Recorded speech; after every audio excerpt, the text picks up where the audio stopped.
In a corner of one empire on some garbage dump, two people are looking for something. One of them swears and claims that today everything is in vain again. But his interlocutor claims that they found out from somewhere and are taking orphans with abilities. Another says that making a living is not an easy task. At that very moment, he notices something moving in the bag. And when he opens it, then he sees the baby sleeping on the floor. The man also notices her strength, and his interlocutor claims that she looks like a saint, after which the two rejoice at such good luck. One of them claims that they will eat beef for dinner today, and the girl wonders if it's time to go to work part-time. She also doesn't understand why the alarm clock is so loud today. A little while later, the little girl realizes that everything is bad and repeats this to herself. The boy sitting next to her asks if Aisha is okay, and the girl replies that she is not. The lady looks out the window and realizes that someone has been sold to the aristocrats again. One of the temple workers says that this child has great power, so the effect of air purification will be noticeable. The boy sitting next to the main character tells her not to worry, because she too will be quickly sold at a high price, and she has the most power in their temple. But the girl replies that this is not the problem. Her interlocutor asks what it is then, and whether the bread is really too hard. Aisha wonders if he doesn't understand what the problem is, after which she starts screaming. With tears in her eyes, the lady realizes she is the ex-wife of the protagonist of a fantasy romance novel, and she moved into a novella called Lotus Blooming in the Mud. The little girl read that novella, and when she first saw the review, it was written there that this man does not know romance. This is the hottest novella of all that she has read. These are new horizons in the world of romantic fantasy, so she will give them a stellar rating. The main character wondered what this meant. The girl lived in a small room, working part-time at a convenience store. Her only hobby was reading romantic fantasy, and this novella suited her because it was short and cheap. What awaited her with complete anticipation was the incredible useless deeds of potatoes. In the first half of the novella, Saint Aisha fell into eternal sleep. The girl's ex-husband, and also the main character named Mercedes, and Sophie Wren, who was a candidate for sainthood, and also Aisha's friend, they cannot forget the girl and are engaged in useless affairs. Even during the kiss, Sophie claimed that she couldn't kiss when Aisha couldn't. While eating on a date when the man looked at the food, he claimed that the fried eggs reminded him of the color of Aisha's eyes. Until this moment, she had endured with gritting her teeth because she felt sorry for the money. But in the middle, something happened that destroyed her patience, and one of the characters in the novella, called Lotus Blooming in the Mud, he fell into eternal sleep at the age of 22. He was the son of Duke Bastian. In this family, there were many unexpected plunges into eternal sleep without reason, which the people of the empire considered insignificant. But Sophie, a candidate for sainthood, sensed something different. She informed the protagonist of this, and she claimed to have felt the remnants of a huge explosion. But her interlocutor replied that he didn't understand what she was talking about. The girl said that it was a different energy, but it felt close to how Aisha felt when she plunged into eternal sleep, and she is not mistaken. Aisha fell into eternal sleep, not because her powers disappeared, but because there were too many of them. That's why they became so powerful. That they could not be contained in one human body is why she plunged into eternal sleep. After which, Sophie and Mercedes' gazes met, and the lovers realized that at that moment, they were thinking about the same thing, about how they must uncover the truth about Aisha. The main character reading all this almost lost her temper, after which she actually screamed when they would finally kiss. The moment the lady said this and threw the book down, then it bounced off the wall and began to fly back at the girl, who looked at it with bewilderment. The main character fainted because the corner of the book hit her on the head, and it came to this situation. According to the original story, she will fall into an eternal sleep at a young age due to an explosion of powers. But the girl understands that she does not want this and must survive. She was lucky that the prologue had a way for her to survive, and that was a wedding with a direct descendant of the demon that is Bastian. What stopped Aisha's overwhelming sacred power was the opposing magical power. As befits the descendant of a demon, Bastian is an enviable groom who is filled with enchanting magic. Therefore, first, in order to get married, she needs to get out of this temple. The main character turns to the boy and asks if he keeps ink. The young man replies that, yes. She asks what happened, and the lady asks to lend them to her today. The girl also thinks that Levi Bastian should just wait, because she will catch him in her nets, and he will also fulfill his goal of marriage. At this time, the young man wonders if anyone is talking about him. A little while later, one of the temple workers goes to the door, and when he opens it, then she screams, "What kind of nonsense is this?" and asks if Aisha is really sick. One of the girls turns to Father William, after which she invites him to look there, since she has difficulty breathing and a high temperature, and a rash is clearly visible on her hands, after which the main character coughs up a red liquid, and the girl screams that it is the plague. The two workers immediately retreat and hide behind William. The little girl understands that they are like frightened children, but the more powerful a person is, the harder it is for them to get sick. These supposed priests are shaking so much because they are afraid of getting the plague, after which the little girl comes up to them and coughs. William screams for them to get rid of her quickly before the others get infected, to which they agree. A short time later, two priests carry the baby away as they throw her on the floor. Then one of the workers says that he thought everything was great, but it turned out that everything was just terrible. His interlocutor claims that this is true because they were thinking about raising her and then selling her. At this time, the main character wonders if they have already left, after which she spits out red liquid from her mouth. She also thinks it's incredibly tasteless, but thanks to her inspired play and Tom's ink, her escape is successful. Now the problem is how to find the Duke, but at that moment the girl turns around and sees a pack of wolves running towards her. But when one of them approaches the baby and sniffs her, he still does not attack. At this time, the main character extends her hands and with a smile on her face tells the kids to come to her. At the same moment, the wolves begin to joyfully lick these, and the girl thinks that maybe because there is a lot of strength in this body, but the animals love her. No matter how fierce the beast is, it will wag its tail and come closer. After which, the main character pets one of the wolves and greets him, and also asks if he is the leader. The lady also asks if he by any chance knows Duke Bastian, after which the wolf nods. The little girl wonders if this is true and asks how he knows. Then the wolf imitates a demon with his body. The main character wonders if he knows him, because she is terribly afraid, and that means he knows where he is. The lady also apologizes to the baby, but asks if he can take her there. A little while later, the girl is already riding a wolf, and they are approaching the estate of Duke Bastian's. The main character realizes that this is the outskirts of the capital. The imperial family, after all, has high status since they founded the country, so the girl doesn't understand why they're in such a place. Aisha thinks that it can't be, because they have a terrible character, and that's why they were kicked out. The baby also thanks the wolf for bringing her and strokes his head. But at the same moment, she sees how the other members of the pack also want praise, and the girl with a smile on her face strokes them all and thanks them for their concern. But she also claims that she has no other way. The girl also says that now they should leave. Well, at that very moment, someone else appears behind the little girl and claims that the children and animals have gathered together. He had no idea his courtyard was so popular. This man is a duke named Wolfgang Bastian. The main character looking at him understands that he is an excellent, cold, handsome man. The girl also doesn't understand how he can be a minor character with such a face, and her interlocutor asks who this little miss is. The girl immediately bows and greets His Excellency. She also claims that her name is Aisha, and the man says that this is how it is, after which he asks if she knows where she came. The girl with a smile on her face replies that she heard that her future husband is there, and her interlocutor is shocked by this, after which he asks if she really wants to fool him in order to plunge him into eternal sleep. The main character replies that this is not true, after which the man asks how old she is, and the lady replies that she is 9. The Duke thinks about this, and then suggests getting rid of this straw mat first. Well, the main character replies that she doesn't want to, and the man asks why. The girl mentally replies that it is because it is very mean, but the man reaches out his hand to her, after which he pulls the girl by the cloak and asks which temple she ran away from. The main character is shocked, wondering how he found out, and what she should do now. The man insists her power can't come from there.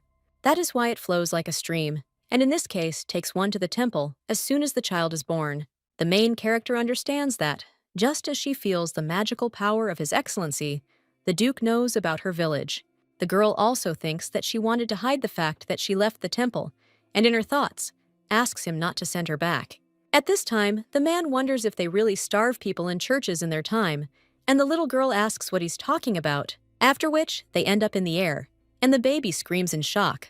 The main character wonders if she is really flying now, and at the same moment, the man pushes off from several trees, after which they find themselves near the mansion. At this time, on the roof of the mansion, someone screams that it is the flying man who is ignoring his words. A cold, handsome man with black hair. The Duke lands near the roof, and his interlocutor wonders if he has escaped through the window again while working.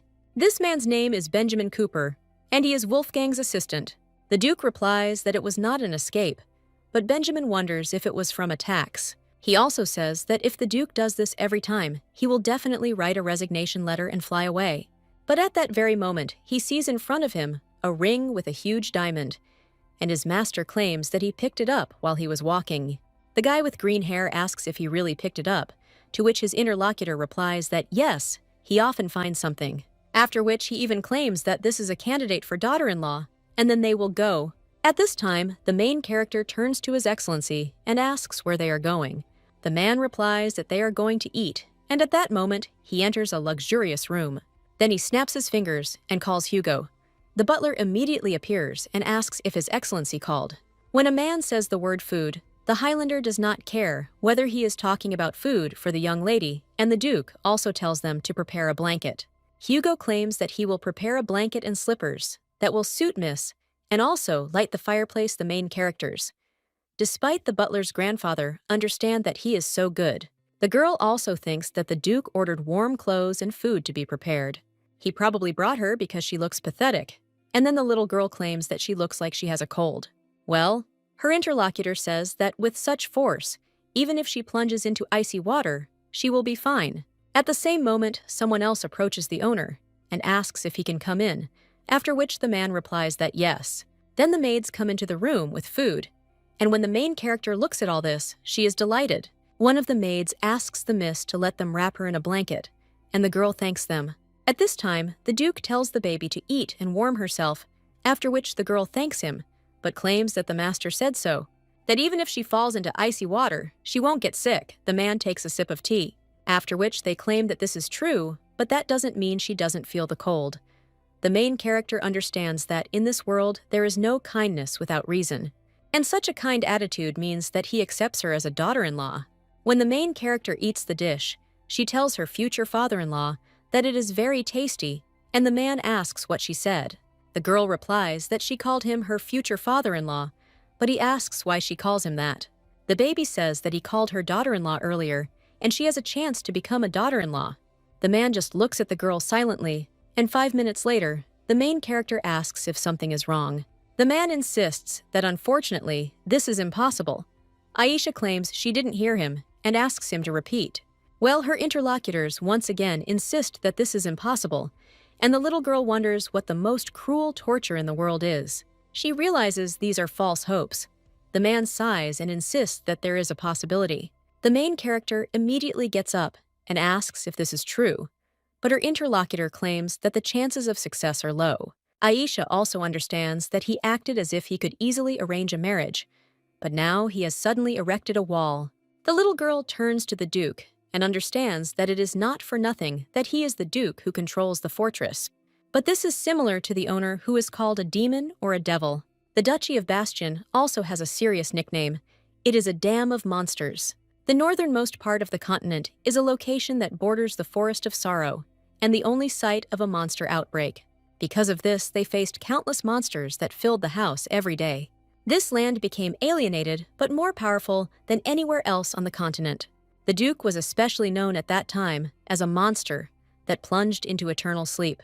But the main character understands that she still can't give up just like that, and says that he will regret it. The man asks what she's talking about, baby, and repeats again that he'll regret it if he lets her go. Her interlocutor asks why, to which the lady replies that, firstly, she has a lot of strength, and she is sweet, and she's also younger. The man is interested in what younger means, since Franz is the same age as her. Aisha asks if he really said Franz, and the man asks if she really doesn't even know the name of her supposed husband, since this is his second son. The main character remembers that this is indeed the case, and wonders if her brother-in-law is also a contender, and the man asks what she is talking about. The main character immediately states that she wants the place of Sarkshir's daughter-in-law, but a little while later, she already finds herself in some room. Aisha wonders if this is too much, because the man laughed and told her to go to the maid's room. Typically, in romantic fantasy stories, the father-in-law acts as if he is paving a flowery path into the world, but he should have offered her 120 million and all the documents for the property and jewelry. But now the main character approaches her bed and, lying down, realizes that nothing can be done. She also needed to come up with a plan. The saint's rise to the rank of last princess occurred at age 14. The reason for the girl's immersion in eternal sleep was the overwhelming power, and even if the explosion of power could be prevented, contact with Bastion, which is full of magical powers, then what will happen to the flowering? This is flowering, a term which denotes the violent flourishing of forces and clarifies the meaning of lumiere. Blooming was a sign that you could show off, and usually the gray-haired cardinal had to think about whether it was worth blooming several times or not. And here was a 14-year-old girl in her prime, and it was a sensation. While everything doesn't correspond to the original novel, it's unclear how much her powers will grow in the future and how everything will develop. Well, in any case, she is thinking about marriage, because now the only solution is to marry young Bastion. If it flourishes, many authorities, including the imperial family, will want to take possession of it. The only thing that can stop such forces is the most powerful devil, Prince Bastion. The little girl already imagines how she will run to her beloved, and he will ask if she is okay. And the girl will answer that powerful people are persecuting her, to which he will answer that he will solve everything. Now the main character realizes that this is wonderful. She even enjoys imagining it. And so began the first night at the estate. The next morning, the main character is already heading to the Duke's door, after which she realizes that she needs to knock briefly, then confidently enter and briskly open the curtains. The man begins to wake up at this point. The main character at the same moment wishes him good morning, but he only turns around and asks who opened the curtains. The little girl turns to her father-in-law with a smile on her face and understands that the first step in conquering Bastion is to win over the head of the house. At this time, the man is wondering what it is, but the little girl tells the gentleman to get up faster. It was already past 9 a.m. Her interlocutor asked what kind of clothes she was wearing, and the little girl replies that the maids sewed extra clothes for her. The main character also, with a smile on her face, wonders if everyone knows how to survive without having a single thing. The first is friendliness, and the second is also friendliness. The lady lived receiving compliments about her good character, and it was this body that melted the hearts of all the aunties of Korea. That is, it was easier to simply capture the heart of the inhabitants of the mansion this morning. Near the maids, the little girl showed the Duke, and she gave the butler a massage. The baby also understands that the next target is, of course, the Duke himself. The girl immediately smiles the smile of a little saint that she has been practicing since the morning, and asks him how it is. Well, the man indifferently replies that she looks like a dog, and the little girl replies that, of course, she looks like a puppy. At this time, the man gets out of bed and asks who this person is, who helped her to carry out all this so recklessly. The main character asks him not to scold Grandpa Hugo, because she was the one who threw it away. The man asks if she's talking about the butler, and the main character claims that since they're talking about it, how difficult can it be with him if Bet and Joan said they'd rather clean the bathroom than go wake up the master. But they say that every morning he is filled with anger, so they broke 5 teacups because his hands were shaking. She also heard that these were very expensive cups imported from abroad. Grandfather Hugo also said he was upset about the cups breaking, so she felt he was somewhat to blame for her current situation. The Duke said that starting with telling her about himself and ending with such a pointless conversation. But at the same moment, the main character tells her father-in-law to get up, and the man says that she is useless and stubborn. Aisha wonders if he really has hypotension and understands that she should support the Duke's hand. The man notices this and then raises his hand along with the baby. The main character, in shock, asks what he is doing, and the man asks if she didn't grab him so he could give her a ride. Aisha replies that she wanted to support him by the arm and asks her father-in-law if he could let her go. But her interlocutor replies that she did say that she would support him. The little girl at the same moment claims that it seems he doesn't need it, but her interlocutor replies that he does. He also asks, "What about breakfast?" The little girl apologizes and claims that she was going to ask earlier, after which the Duke lowers her to the floor, and the girl asks whether he will have breakfast in the room or in the dining room, but the man replies that he is not talking about that. He asks if she's had breakfast. Aisha replies that the maids gave her cookies, but her interlocutor says that a snack is not a meal. He also suggests that the baby wait 30 minutes, and a little while later he is already changing. Aisha says that the gentleman quickly washed himself, but the man replies that it was because of hunger, after which they go out into the hallway and head somewhere. The little girl realizes that the dining room is in that direction. When these two enter the room, Hugo immediately greets the owner. The man says that the butler did something useless, but he replies that this cannot be. The little girl immediately apologizes to her grandfather, and he replies that everything is fine, after which the Duke tells the little girl to sit down and agrees to something. Aisha understands that it seems he wants to eat only with her. Well, when the little girl looks at this long table, he says it's much tastier when we eat together. The Duke claims that if she's looking for children, well, the little girl at the same moment claims that she heard something and wonders if her husband is at the academy and her brother-in-law is at the Bastion estate. The man asks how she knows about the lady, and she replies that she asked the maids, after which he smiles and claims that all the family affairs were stolen overnight in the morning. Aisha, looking at the Duke, understands that he has such a kind face and unkind words, but this is a signal of resistance to the charm. If this continues, Bastion will be in her hands. But at that very moment, wolves burst into the room and then stand on the table, after which they start to howl about how hungry they are, and the main character watches in shock. And the Duke wonders what this situation is. A little while later, the main character is already heading somewhere, after which she takes a deep breath and screams out to the boys. The wolves immediately run up to the lady, and the girl opens the bag of food and offers to share it together. The main character realizes that yesterday she almost fell into eternal sleep. The lady also told the boys that this was not her house, so she could not be there with them, and apologized by stroking their heads. The Duke asked if she really wanted to take care of them, and the little girl asked what he was talking about. The man asked again if she wanted to look after them, but the little girl answered yes, but at that very moment she closed her mouth, and she asked if they wouldn't interfere. The man replied that they would do so. Let the wolves stay on the mountainside, and in any case, these animals live in the mountains, so there will be no problems, and moreover, the security of the house will become stricter, and with one shot they will kill 2 birds with 1 stone, but in exchange she will be the one doing the feeding. The main character wonders if this is really the case when she is allowed to have pets. In her past life, she was too busy feeding herself and didn't even dare to have a pet. Well then, the main character says that since she now cares about them, she needs to come up with names for them. The girl realizes that there are 12 of them, after which she realizes that it is easy and names the wolves by the months of the year. It was incredible when he heard it, but it was even more amazing to see it with his own eyes. And the girl asks if it's true. Her interlocutor claims that there was no opportunity yesterday, so now he wants to introduce himself properly. The man bows and states that he is an assistant to His Excellency Duke Bastion, and his name is Benjamin Cooper. The main character greets him and states that her name is Aisha, and he can also speak informally. Her interlocutor asks how he can afford such a thing, considering she is His Excellency's future daughter-in-law. Well, the little girl replies that now she is just a contender, who will definitely be chosen.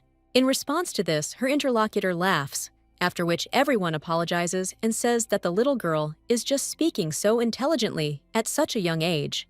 The main character replies that she understands, and since he works with her father-in-law, he probably has little reason to laugh. Well, at that very moment, her interlocutor begins to laugh even more, and Aisha understands that he apparently really doesn't laugh much, but she doesn't understand why he finds it so funny. The lady also understands that judging by the bruises under his eyes, he doesn't have much time. At this time, the man asks for forgiveness, but the little girl turns to Benjamin and asks if he knows which animal spends a lot. Her interlocutor asks whether there are other animals besides humans that have higher intelligence and consume resources to satisfy their desires. But the little girl replies that the answer is a lion. And then she also asks if he knows the name of the soup that is made from lion.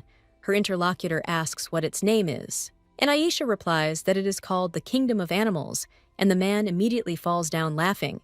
The little girl then turns to Benjamin and claims that she knows a lot of funny jokes. He asks if this is true, and the girl understands that she has her first colleague in her pocket.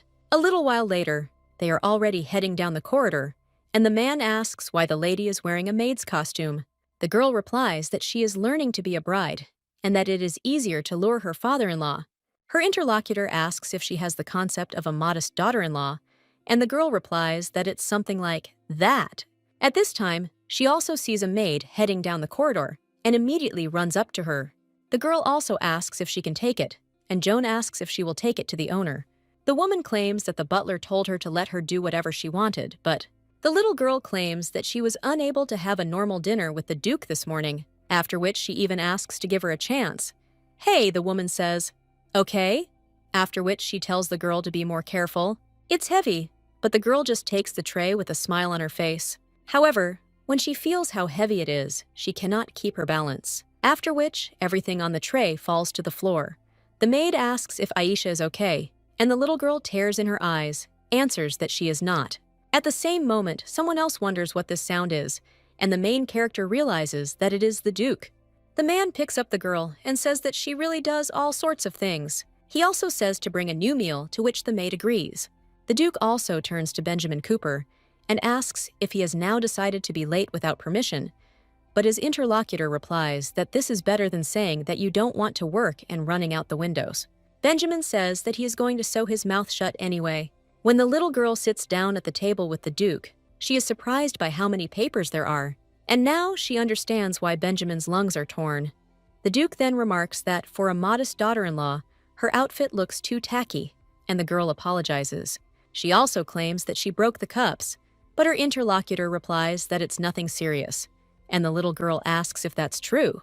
The girl also understands that they looked so expensive, after which she keeps looking at Benjamin, as if telling him to come over there and help her. After which the man does just that, but then he starts laughing and saying how pretty the girl is. It's very obvious he's not being sincere. Benjamin also says he doesn't even know who will get such a daughter-in-law, but he's the luckiest man on the continent. However, the Duke turns to his assistant and suggests that he take on the work. When he leaves, the main character thinks what a useless guy he is. The little girl also looks at the Duke's documents and notices that his first and last name are written there. And while the girl smiles happily and the man hands her cookies, the lady wonders if he is really telling her to eat them. The baby starts to eat the treat, but at that very moment, she hears someone laughing. She looks at these two and wonders who laughed at her eating cookies. The little girl immediately takes another cookie and hands it to the Duke, after which she claims that there is only one, and it is not tasty. The man asks what's wrong with that lady, and asks him to open his mouth and say, after which he puts a cookie in his mouth. But when he notices the Duke's reaction, he asks if he doesn't like sweets. The man replies that he doesn't really, and the lady asks if he loves too, which he again replies that he doesn't really. Aisha turns to her father-in-law and claims that she has finally found something she can do. She takes another cookie and hands it to the Duke, and a little while later, she is already running with an empty plate. And she wonders what this ultimately means, and whether he likes sweets or not. The girl asked Grandpa Hugo, whom she met by chance. The lady understands that there really is something there, even if she doesn't know what she still doesn't know. But at that very moment, someone approaches the baby from behind, after which he pushes her. It turns out to be another girl, after which she apologizes. And she says the girl is so small that she didn't notice her. The main character just smiles after that, and she asks if that's true. The other little maids ask what's wrong with her, since she's a girl who isn't even crying, after which one of them invites her friends to go. The main character realizes she hasn't been neglected in a long time. She certainly understands their behavior, because she appeared out of nowhere, and even gained the trust of the leaders. Well, despite this, she still feels annoyed, because she almost twisted her knee. As the next mistress of Bastion, she must set an example. A short time later, they are all sitting around a cup of tea. One of the ladies says that Aisha is so funny, and the other replies that yes, and she is glad that they became friends. The main character thanks them with a smile on her face, and claims that she is glad that they became friends with her despite hating her. One of the ladies then apologizes for pushing her in the hallway, but that's it. But when the ladies look at their friend, she only asks what's wrong. The protagonist understands that she only needs to look at her angry gaze. After all this, girl acts as if Aisha has plunged her entire family into eternal sleep. Those two bullied her because she was small, but the girl didn't understand why this lady hated her so much. She also claims that if you look at it that way, there are so many handsome guys in the Bastion family. One of the maids asks if Aisha saw it too, and the other says that it's true, and they're all so beautiful that you can choke on your saliva. If you go and watch them during training, you can see their naked bodies, so let her wait for that. The main character asks if the Duke is not the most handsome in terms of his face. He is the most handsome of those she has ever seen, but other ladies say that the owner is very scary. The main character remembers the Duke and understands that this is true, because Wolfgang is simply Duke Bastian to me. He is infused with the devil's red fluid and is also known as the demon Duke Bastian. Initially, the great sky god Lumer was on the side of the great devil Noir. The great devil Noir abandoned his place as a god and decided to live and enter into eternal sleep as a humanu. The first lord of the Bastion estate, and also the owner of the alienated Winterland, did so, because he fell in love with Roxanne Bastian. From the day Noir descended from heaven and entered the Bastion estate, he no longer called upon God. The fallen god was condemned by the believers, and soon after he descended, it was said that monsters began to appear on this earth, like mushrooms after rain. He was not welcome to be seen, and countless people were wounded and also plunged into eternal sleep. And then one day, even the first owner of the Bastion, for some unknown reason, unexpectedly fell into an eternal sleep. One might wonder what happened to Noir after this, but it is unknown. Nobody knows the truth, and he just completely disappeared. But the most popular theory is that he is buried in a grave with his wife. That's why his magic still works to this day. And they say that at present, this is the only place where the monsters of the Forest of Grief live. In any case, Duke Bastian had a lot of worries because of this magnificent background. But apparently, thanks to the demon's red liquid, people instinctively feared him and found him a difficult person. At the same moment, the man with blonde hair tells the girl not to speak disrespectfully about the owner. Well, her interlocutor says that it's starting again, because really, can't you even say that he's scary? The blonde replies that it's impossible, because how can such worthless people like them even talk about the owner? Other men aren't even comparable to the owner, and it's simply ridiculous. When they start speaking badly to each other, the main character tells the girls not to fight because of her. One of the maids tells the girl not to cry because it's not her fault, and the other one points to the blonde and says that this is true and it's all because of her. The lady with the blonde hair says that they are just being funny. Weren't they the ones asking when they would make fun of her? The main character immediately approaches this girl and claims that Kim and Sarah have already apologized several times.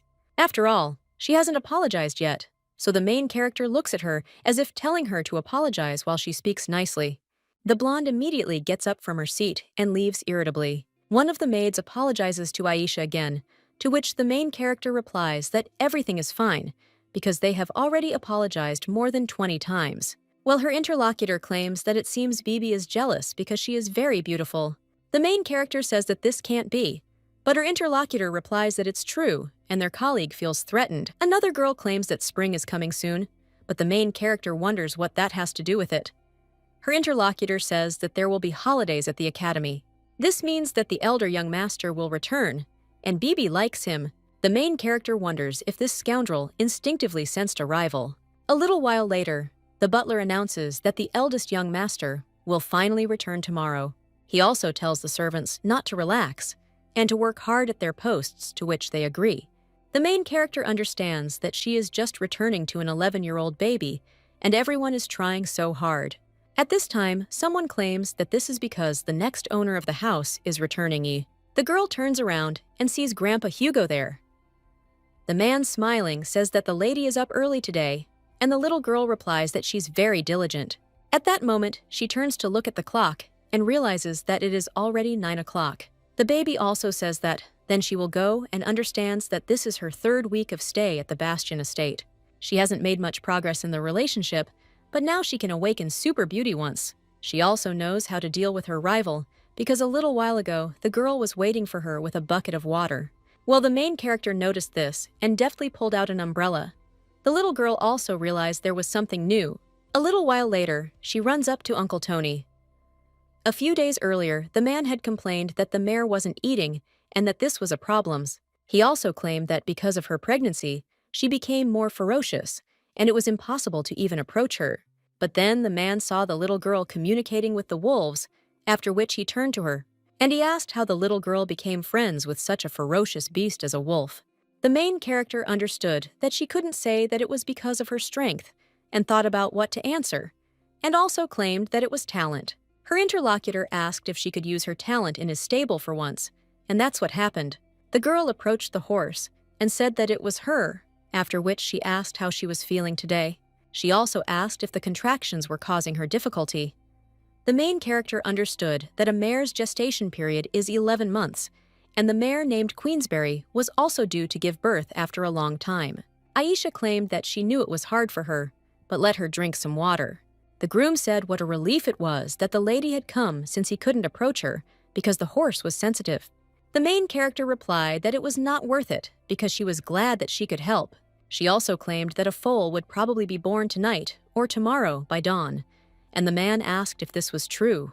Then the main character insisted she'd sleep there that night. Her companion, shocked, asked what she was talking about, and the little girl asked if she could eat. The groom replied that no, and he would be grateful, but he felt somehow uncomfortable. However, the main character said that in return, he should praise her in front of the Duke just once. Her interlocutor asked why just once, since he would praise her until his jaw dropped. That same evening, the main character noticed the horse shaking and asked if it was in much pain. She also said that she needed to sleep, but the horse still couldn't because of the pain, after which she kept offering to chat with him all night, to which she agreed. The main character asked where the horse's husband was because she would have torn out his hair, or rather his mane. The main character also asked if she was saying that he had business outside the home, and that this negligent husband left his wife alone and ran off somewhere. Well then, the horse said something else, and the main character asked if he was really handsome and sweet, and people were only looking at her, and now they were just busy with work. Aisha also says that you just have to look at how she takes care of her husband, and the girl understands that family is so great. The little girl also understands that she also needs to get married quickly, but at that very moment, she hears the horse scream. Aisha wonders if the baby is really coming out, after which she immediately tells the horse that she will pull and let her push. And after 3 hours, the main character says that there is still a little time left, after which the baby is born. The main character immediately congratulates the horse and says that she will call Uncle Tony, but when the girl opens the door, she sees a horse's hooves in front of her, after which she even sees a boy who says to Ignite stepped on this creature. It was a stunning first encounter with her husband. The protagonist opens her eyes and realizes there was sound, but no pain. At this time, someone turns to Levi, and it turns out to be the Duke, and the boy says that he has returned. The man says it's clear, and the main character falls to the floor and realizes that she almost fell into eternal sleep. The boy at this time points to the girl, and then claims that he will plunge her into eternal sleep. The man asks why his interlocutor already replies that he sees this face for the first time in the estate, and that it is dangerous, and also that she smells of the red liquid Queensberry. The Duke says that it is unknown whether she harmed Queensberry, and the main character wonders what is wrong with this father-in-law. However, the Duke asks what if the girl did not cause harm but helped her? And then, is this normal? To which the boy replies that it probably is. The main character says that it's probably not true. She also says that Ignite says that he wants to see his wife and child as soon as possible. The boy asks what this means, after which he jumps off the horse, and it rushes into the barn at full speed, after which he runs up to his wife and says to the Duke that it was high time to return, to which Levi replies that yes. The man claims he heard the boy was not expected back until lunchtime today, and his interlocutor replies that Ignite looked restless, and the Duke wonders if that is why the boy rode alone on a horse all night. The young man replies that a shadow was following him anyway. His interlocutor says that it doesn't matter now. Levi claims that the end-of-year ceremony ended the day before, and the man says that this is also after which the boy apologizes. The Duke asks why, and the young man replies that he thought he was bothering him with his wayward behavior. Meanwhile, the Duke pulls the little girl towards him and says that he needs to apologize not only to him, after which Levi apologizes, and when he bows, he says that then he will go. The main character asks if he said sorry, but claims that he almost put her into eternal sleep by stepping on her and thinks that an apology is enough. Her interlocutor asks if she will give up now, but the girl only laughs louder and then turns to her father-in-law, and she says that the word surrender is not in her dictionary, and also understands that Levi Bastian will still see her because she will conquer him, and turns her into a person who can't live without her. The next day, the main character hits a tree. She also says that knowing the enemy and knowing herself, she knows that she is invincible. Benjamin turns to Aisha at this time and asks if she has finally gone crazy, but the lady replies that it was a spell to win. She then tells him to hurry up and read her what she asked for. The man, with a smile on his face, replies that yes, and opens a study of the connection between their birth and the character of young Mr. Levi. He claims that his name is Levi Bastian and that his age will be 11 years old this year. His family consists of his father and a brother 2 years younger than him, but the girl asks, what about his mother? Her interlocutor replies that the Duke's wife fell into eternal sleep 6 years ago, and the reason is an exacerbation of pneumonia. Levi, from the moment he entered the academy until now, has been outstanding in all aspects, but especially in fencing, and none of his peers can compare to him. The main character says that this is so incredible that it infuriates her, after which she asks why he has such an explosive character. Her interlocutor replies that this is information that only people there know, so it would be a bit polite for me to tell him about it. The main character says that today there is a promotion of 2 pieces for the price of 1, and then the man begins his story and then claims that it is innate. The girl asks if he has been such a rude person since birth, and his interlocutor replies that no, and it's not that simple. Aisha asks him to explain in more detail what it means that he feels emotions in an unusual way. Her interlocutor claims that something happened to the young gentleman at the age of 4 because he stepped on a bird. The boy's mother asked if he had really done it, but the boy replied that in any case, a bird that had fallen from its nest could not live long. She would still fall into eternal sleep, so it was better to speed up the process, and the young man asked if he had done something wrong. The main character says that it turns out that this is what happened, and one word immediately came to her mind, namely psychopath. It's not an insult or a metaphor, but the girl wonders if he's doing something similar. A 4-year-old child just put a live bird into eternal sleep. However, he seems to value Ignite. The girl also says that if it's congenital, it can't be corrected.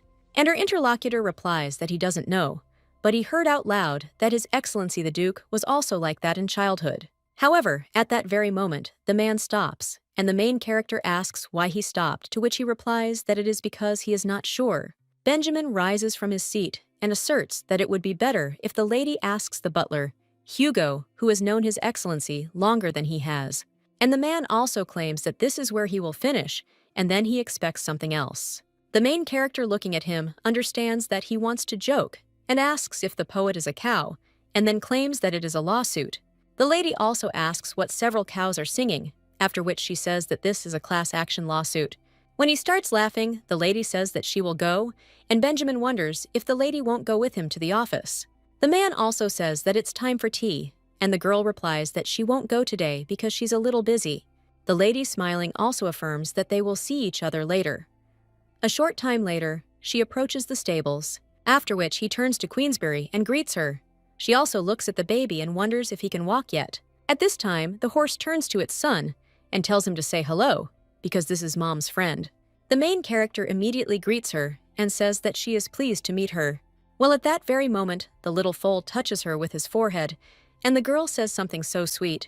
At this time, the main character asks if Ignite is also there today, after which Queensberry looks at him menacingly, and then he kicks out, telling him to apologize to her friend, and he does. So the main character suggests Queensberry calm down, after which she says that everything is fine, because she knows that he had no choice, and it is not his fault. Instead of apologizing, she asks if he can answer the question honestly, after which one wonders whether his owner was accidentally secretly abusing him. The horse asks in surprise what she's talking about, and the girl asks if his owner often makes him step on people like yesterday. Her interlocutor replies that no, and the girl tells him to think carefully, and whether this has really never happened, to which he again replies that no. The main character understands that this new father also doesn't know anything, but this psychopath will have time to crush her before her time runs out. Well, nothing can be done, so we need to resort to extreme measures and ask Grandpa Hugo. A little while later, the girl is already heading down the corridor, but then she is blinded by some light. When she turns around, she sees Bibi, who seems to be glowing. The main character addresses her. Well, her interlocutor irritably asks what the girl is looking at, to which she replies that it's because the lady is beautiful. Bibi, a little embarrassed, asks what the main character is talking about, but she understands that she has a beautiful face with a bold character, and instead of a maid, it would be more suitable to be an actress, and maybe it's worth trying. After which, the main character turns to Bibi and says that an older young gentleman is coming there. At that moment, the girl turns around with a cute face, but there is no one behind her. Bibi immediately cries out in irritation that he is not there, and the girl is a liar. But the main character understands that everything is just like that, because being an actress suits her better. Aisha asks why the girl likes the young gentleman, and she replies that he is handsome. The main character says that even if that is the case, his character is not very good. And what about the younger gentleman? Her interlocutor says that the younger young gentleman is more cute than handsome, and he is not to her taste, and his character is also not simple. But at the same moment, she understands what Aisha is talking about and tells her not to try to subtly force her to give in. At the same moment, someone else comes up to the little girl from behind and says that she is a lazy person. At that moment, the two scream in horror, and the girl asks if it is her father-in-law, and behind him on the stairs, she actually sees Levi. The main character's gaze meets his. But at the same moment, the Duke turns to the lady and says that she is a loafer. The girl asks in what sense he called her a slacker, and her interlocutor says that not doing one's own business is idleness. Aisha asks what she's doing, but at that moment, she remembers telling Benjamin she was doing something.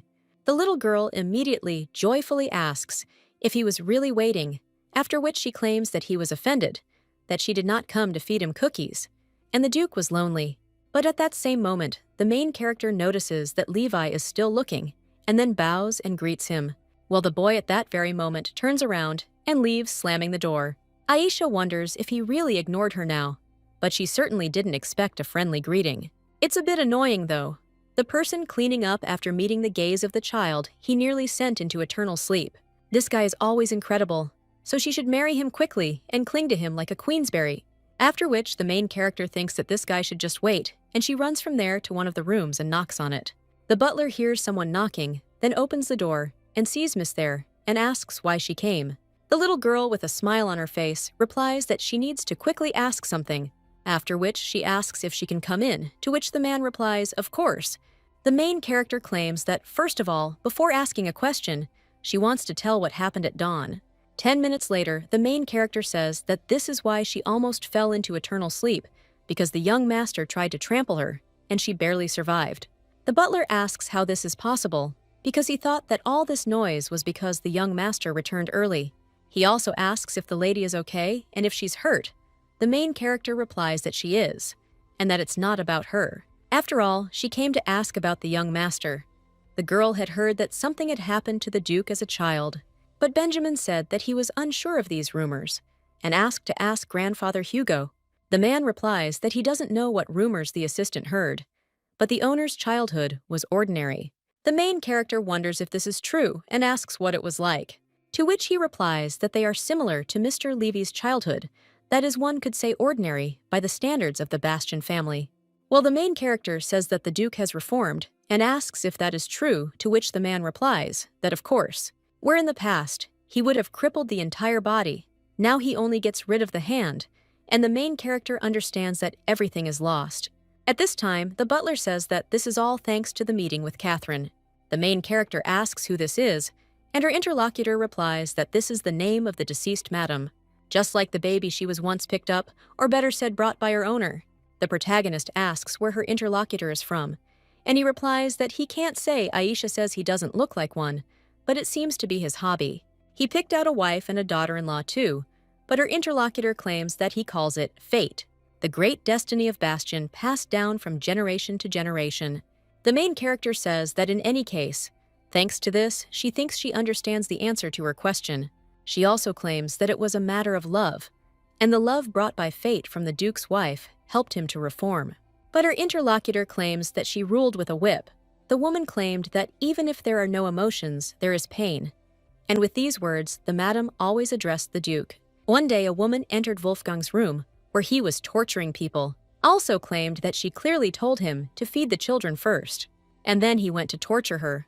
The butler also looks at his watch and says it's quite late, after which he asks if his advice helped the lady. The main character realizes that she has finally found her role model. A short time later, all the servants greet the younger master. As the Duke walks with the boy, he looks at the little girl, and then he goes on to call her a slacker and weak-willed. The main character, shocked, wonders why they gave her yet another nickname. The little girl wonders if it was because she asked if he was offended. But the Duke remains offended longer than she expected. A little while later, the man sits down at the table. The main character watches all this from around the corner and realizes that her father-in-law is sitting at the head of the table and Levi is to his left. Then the little girl picks up a chair and runs with it, placing it between the two. Looking at Levi, the main character thinks that this boy is just shy, but he doesn't have any reaction. The main character understands that there is nothing she can do about it, and that doing so is a bit annoying from the very beginning.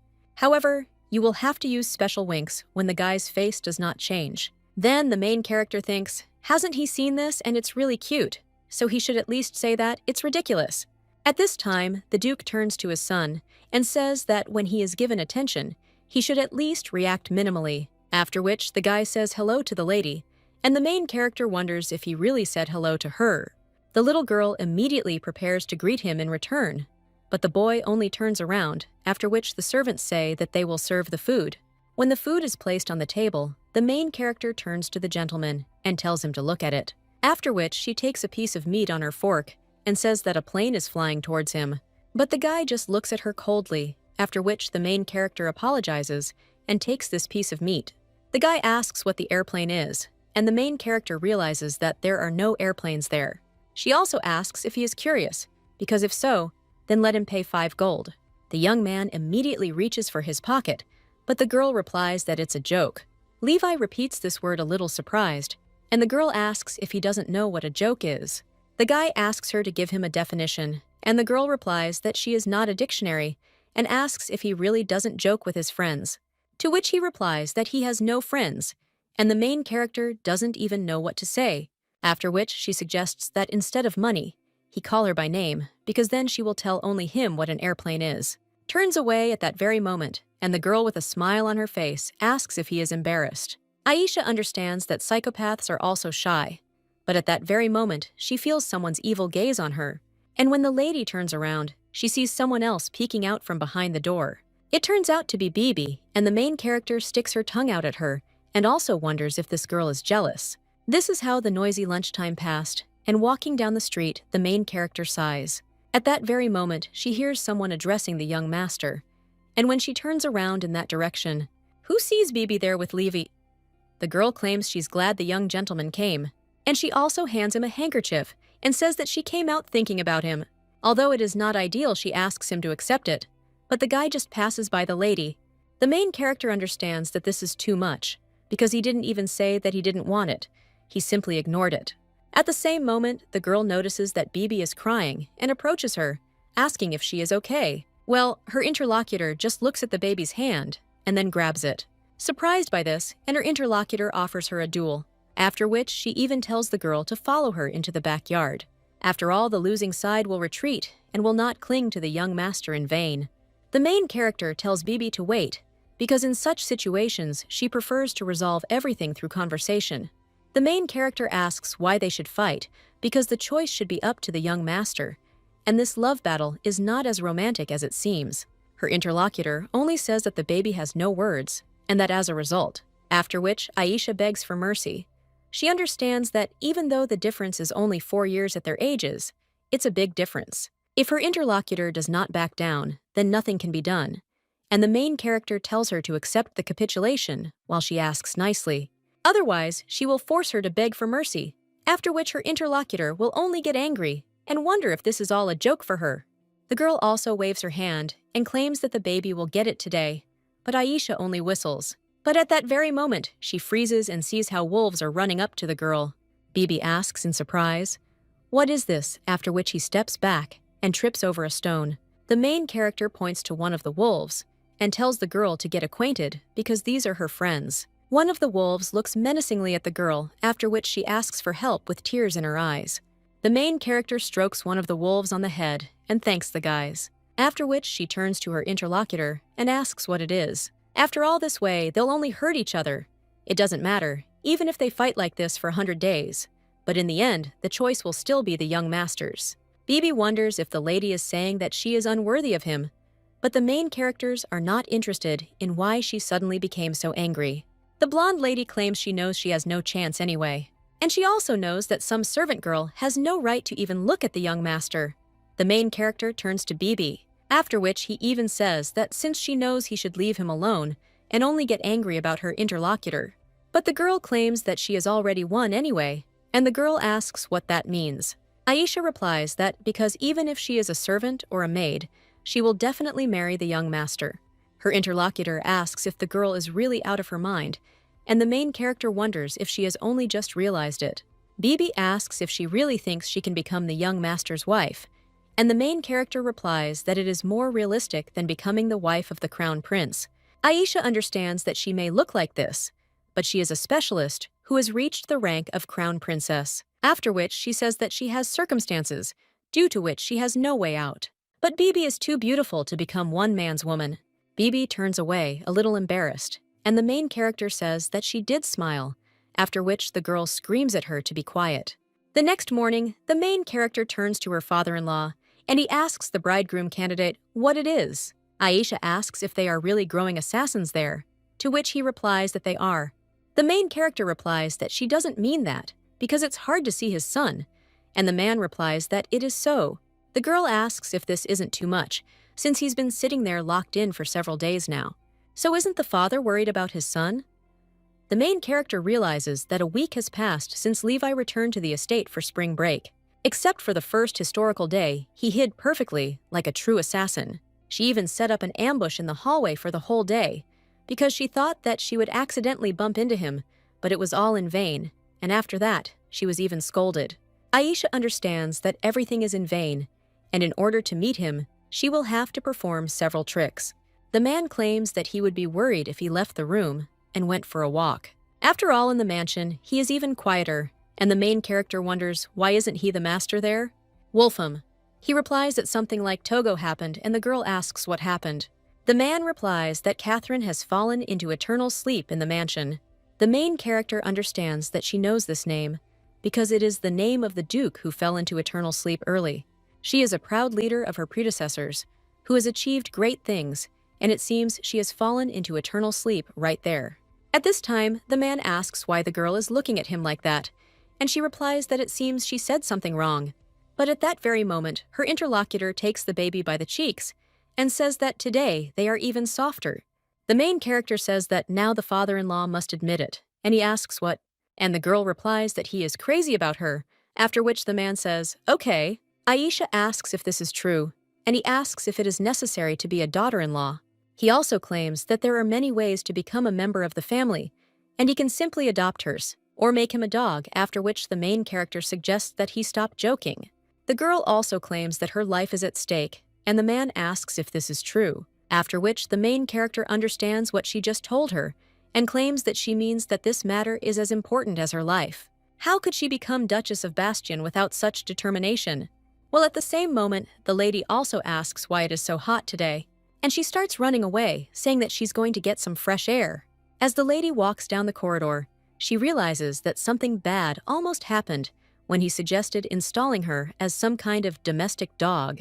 The power inside her began to roar, and she almost drove herself into a corner.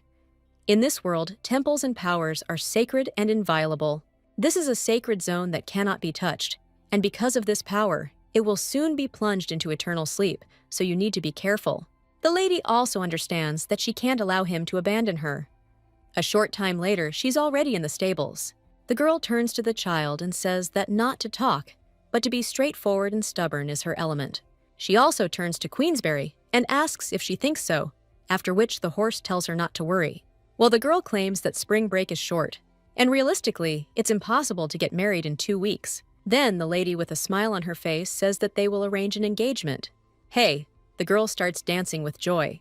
But at that very moment, someone screams, and when the lady turns around, she sees a groom. He tells the lady not to dance in such a narrow space because she might get hurt. Queensberry is okay, and the main character turns to Uncle Tony, and she wonders why he is only affectionate with Queensberry, because if he is only affectionate with her, the child will also be offended.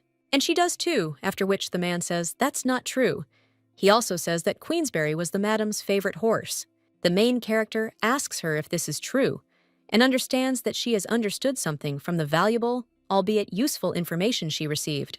Levi was so angry because he thought she had harmed his late mother's horse.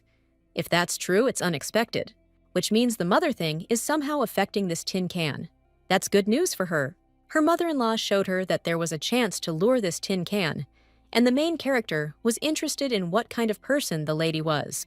To which the man is silent for a while, after which he claims that it was very good, and the girl understands that the silence was long. The main character also turns to Queensberry and asks about her owner, to which she replies that she is a good person. But the main character thinks that this is somehow suspicious, and then decides that she needs to ask others. After this, the girl asked other workers of the mansion, but they claimed that she was a good person. But the lady screamed for them to tell her at least something other than this.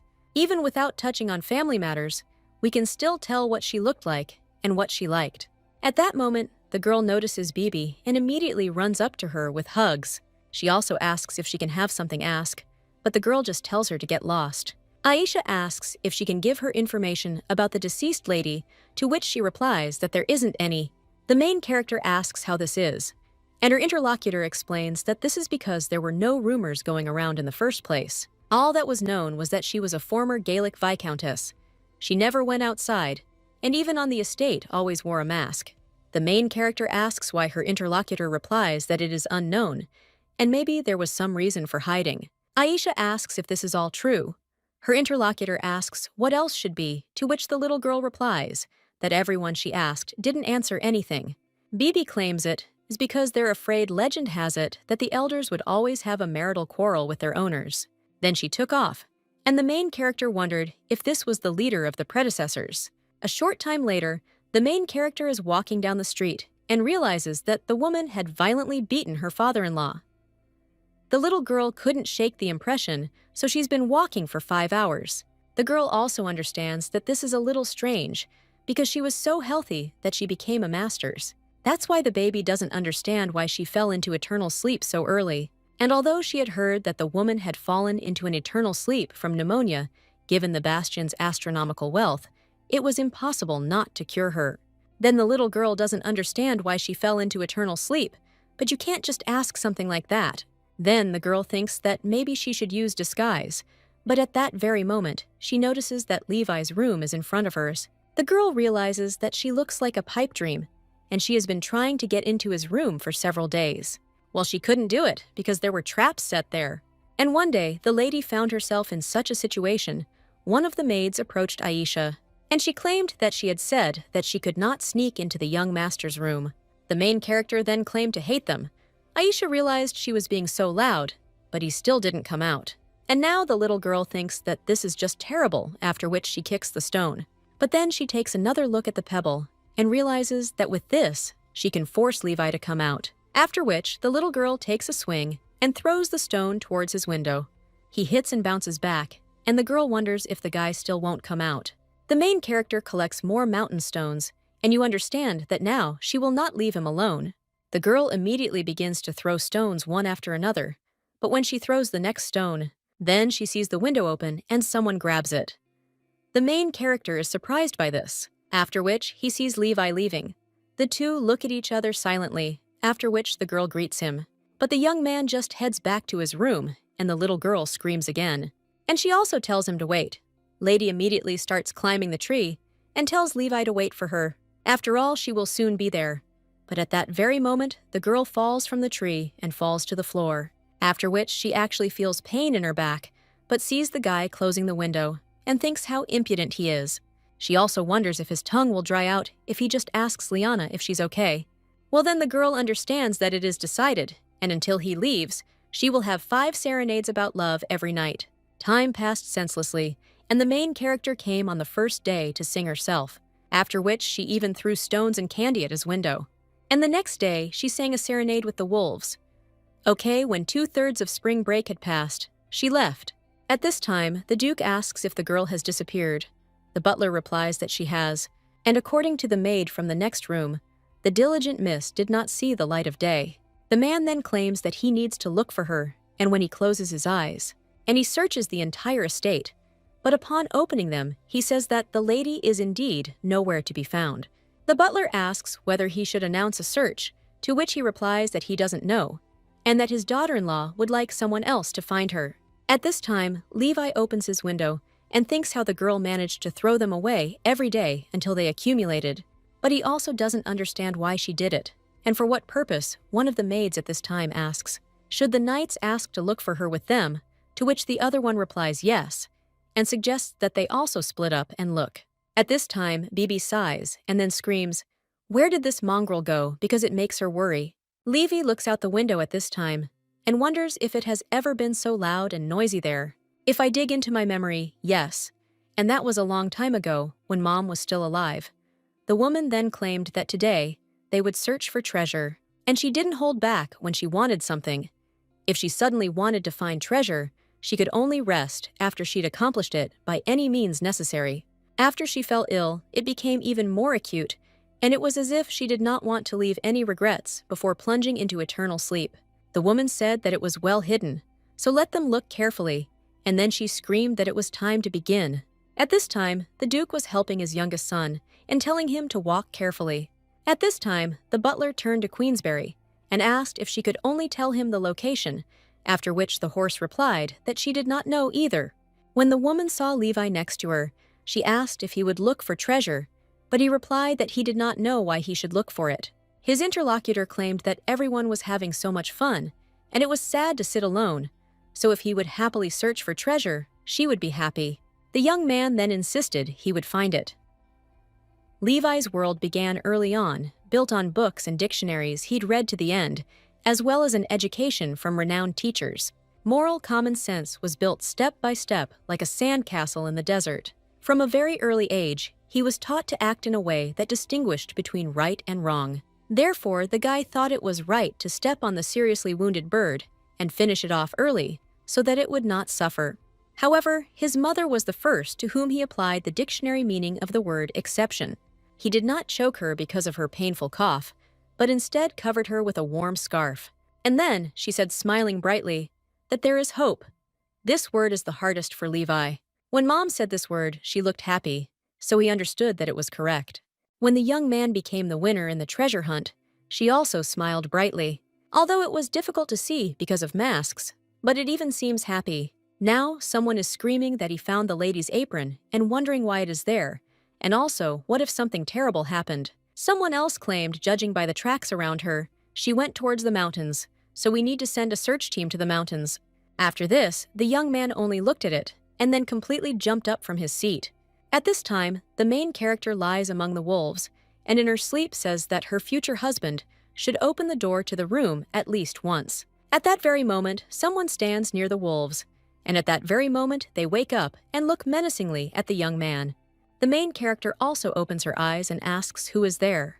But at that very moment, she sees Levi, and then screams out that he scared hers. Aisha is shocked and wonders if this is really a meeting, because she just woke up, after which she keeps touching the boy's cheeks and says that he is real. The main character immediately smiles and hugs him, and says that she finally caught him. Levi, who seemed like a dream, turned out to be real, and when the girl realized this, it was great to grab him. But the guy just pushed her away, and then ran away, and the main character asked where he was going. A little while later, the girl walks under his window again and realizes that she doesn't even know when she will have the chance to see him again. At this time, the young man opens the window and then throws a blanket on her, and the main character asks why she needs it. Aisha also realizes that his door is open and wonders if Levi did it so she wouldn't be cold. The girl also wonders if their tin is changed, after which she even screams out how warm she is, and thanks to the blanket that someone threw her, it is very warm. But it would be ideal if someone took her hand, after which the baby stretches out her hand to the window, but nothing happens. At the same time, the little girl also says that she suddenly developed a cough and pretends to cough. At that very moment, the boy comes down from the window and grabs her hand, after which he tells her not to get sick. Aisha thanks him, after which the boy asks her name. The main character asks if he really asked about her name, and the boy answers. What she did say was that if he called her by name, she would tell him what an airplane was. And at the same moment, the little girl claims that her name is Aisha, and also invites him to call her by her name, after which he does so. Aisha says that since she introduced herself, they are now friends. And since they are friends, she will speak informally, because friends always do that, to which he agrees. Then the main character grabs the boy by the hand and says that, as she promised, she will tell him about the plane, so let him follow her. A little while later, the little girl draws an airplane on the ground and claims that it is a hot air balloon flying in the sky with people on it, and it accelerates to 800 kilometers per hour and has fire coming out of its butt. The main character understands that the guy must be fascinated by the greatness of modern civilization. It's worth taking advantage of this opportunity and starting to wash his masks, after which the girl asks if he knows what marriage is. The young man replies that this is when a man and a woman officially enter into a marital relationship. Hey, the girl says that this meaning also exists. After 2 hours, the main character finishes her story and claims that marriage is a very good thing, the union of a loving couple and the world becoming more beautiful. The main character also says that if he is handsome and she marries him, they will be able to make a double contribution to the world. She also says that since we're talking about the newlywed's house, or better yet, whether he wants to go and see the shelter, Levi asks what it is, and the little girl invites him to follow her, after which they approach a house in the forest, and the main character says that this is her shelter. Usually it's just her and the wolves playing there, but she invites him. The lady also claims that it is not bad now, but she would like it to look more like a shelter, and she is interested in how to decorate it. Her interlocutor asks if he should also decorate, and the girl replies that yes, because this is now their shelter. The young man thinks about this with a little joy, and the lady suggests building a hut because they could play house there together. The main character asks Levi about a hut, to which he agrees. Aisha understands that she is sure that this was the first time for Levi, and the first time that some girl was bothering him. For the first time, he burst out laughing when she tried to get close to him, and for the first time, he held hands and became friends with someone. The young man first asked her name when she disappeared from sight for a short time. And then the main character says that Levi caught it perfectly, and also asked if her lumberjack skills were incredible. She also asked him how he was doing with his wife, who knew how to chop wood. And the young man realized that he, too, had begun to think that he should not have gotten involved with hers. A little while later, everything was already over. Despite this, the main character said that she even felt sorry. The young man asked what she was talking about. The lady claimed that they had even built a house, but they would soon have to part ways because he was returning to the academy tomorrow. The girl also asked him not to cheat while she was not around, and also to eat well. Well, at that very moment, the young man felt something, after which he pulled the lady towards him, and covering her mouth, told her to be quiet. The guy also claimed that they needed to return home immediately because assassins had come to the estate. The young man places the lady on the wolf and states that they need to hurry, after which he tells the wolf to run. The main character thinks about what happened, after which she runs up to the gate, and one of the knights there screams for the others to get ready faster. At this time, the Duke approaches these two and says that they have arrived, and then tells these two to come in. At this time, the young man says that there are a lot of them, and the main character wonders when he managed to come. The Duke says that is why he tells them to come in, but the young man insists that he will help. The Duke points to the lady and says that this pea-sized body will fall into eternal sleep, even if it is slightly injured. She will plunge into eternal sleep if there is no one nearby who will protect her from her. And the man asks his son what he thinks about this, after which the boy immediately takes the main character by the hand and invites her to go to the estate, to which she agrees. A little while later, the two of them are heading down the corridor, and someone turns to them asking if they have really arrived. The main character turns to Benjamin and asks what he is doing there, to which he replies that he is concerned about his documents and his safety. Aisha wonders if documents are really that important in this association, but at that very moment, the guy hears a noise outside and says that it all started. Aisha, she asks the guy to explain to her what is happening, but he replies that it is just an ordinary attack. The main character wonders if this is too pompous for an assassination attempt, and for what reason they attacked. When her interlocutor does not answer, the girl asks why he is silent and whether it is really so scary. The girl wonders if the situation is so incredible that it's hard to say, after which the guy apologizes and says that it's not that simple. He also claims that there are so many things to point out. At that moment, someone shouts that they have broken through the line of defense, so let everyone defend the estate. Benjamin says that if they broke through the defensive line, they will soon reach the estate. The main character asks what if they get hurt, but her interlocutor replies that this cannot happen. After all, this is Bastion. but the boy immediately senses something and claims that someone has broken in. Benjamin asks, "How many people are there?" To which the young man replies that there are 4. And his interlocutor says that they will be caught quickly. The guy then says that he will destroy them and return, but the main character grabs him by the clothes and asks where he is going. The girl also says that it is dangerous, but the young man only breaks free from her hands and claims that he will return. Aisha asks what to do. Maybe she still has time to get him back. Her interlocutor asks if the lady is now worried about the young gentleman, to which she replies that, of course. The girl also says that she should go after him, but at the same moment, the man claims that no one except her is worried about Bastion. Aisha claims that the boy is 11 years old, but the man says that he is one of the Bastion. The main character asks if he really has 2 lives, since he is one of the Bastions. Well then, the main character understands that everything is not so, and it does not depend on whether he is the descendant of God or someone else. But people have only one life, and life is unfair, but death is fair. After which, the girl claims that she will go find Levi, and Benjamin, in shock, screams at her to wait. After which, one of the assassins jumps into the window and is about to attack the lady. But at that very moment, someone grabs the girl, and it turns out to be Benjamin. The main character wonders if he really did it. But at that very moment, the mercenary swings and then strikes. However, the guy cleverly dodges once again and claims that he is not Bastion. The man also asks whether mercenaries nowadays even confuse their targets.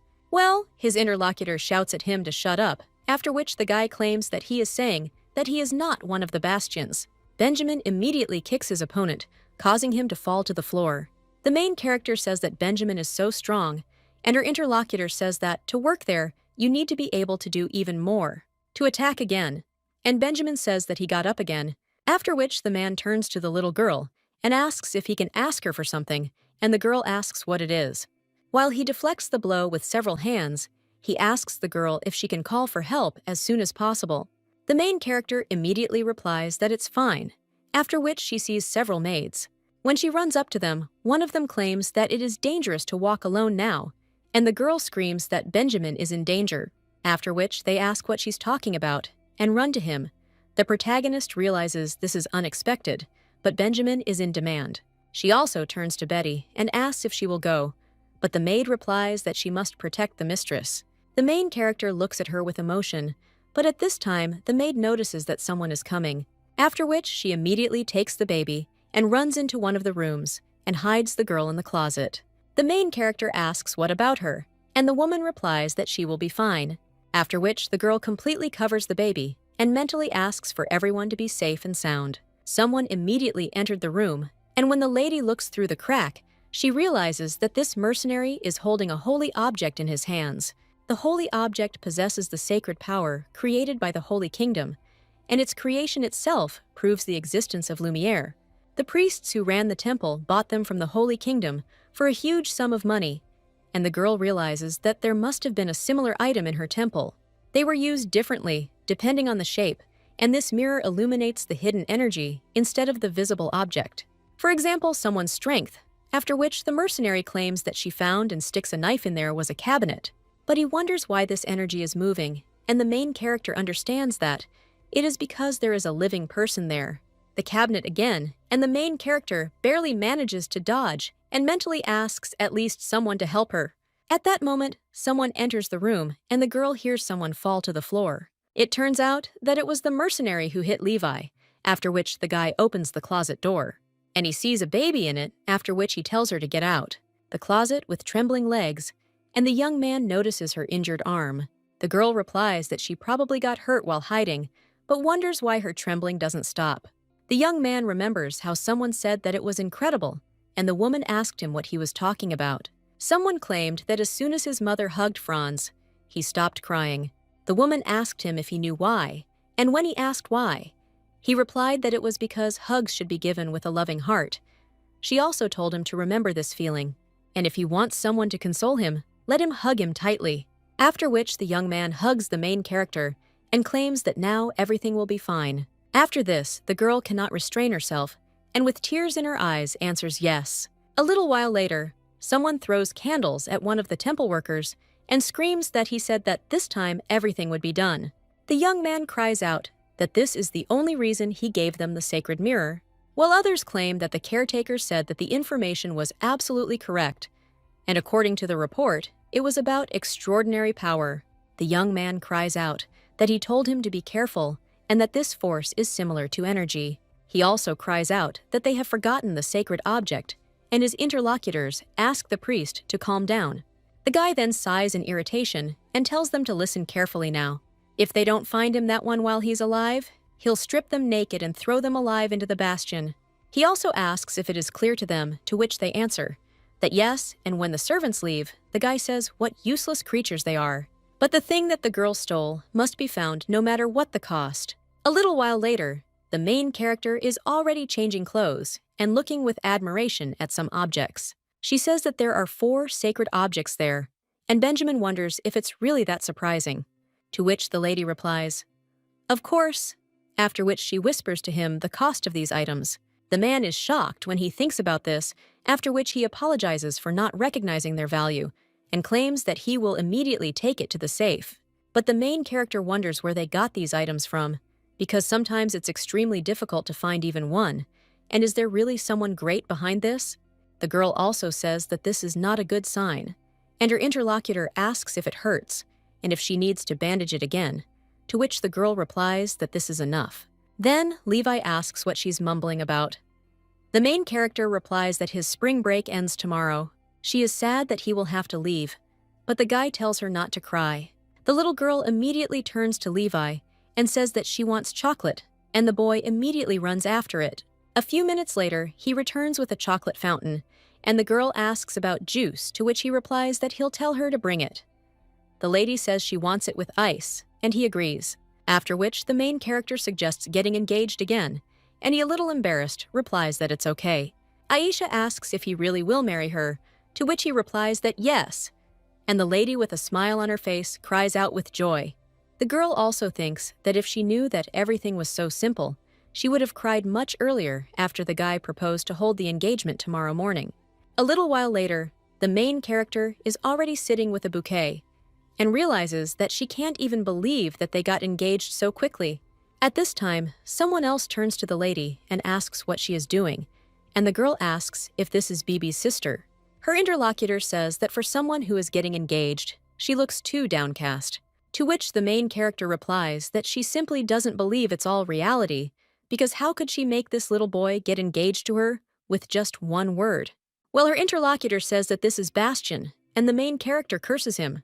Bibi says that the girl is dressed up, and it's nice to look at her, after which the main character smiles. She also hugs her Bibi, and now suggests that they understand their situation, because she is the bride of the younger duke. Bibi says what a mean girl this is. The main character suggests that her sisters make a pretty face, asking if it really happened so suddenly. The main character suggests that she make it, and think of it as a wedding gift, after which the girl does so, and asks if she is happy, after which the main character asks her to try to smile, and then make a contemptuous grin, and after that, even cry.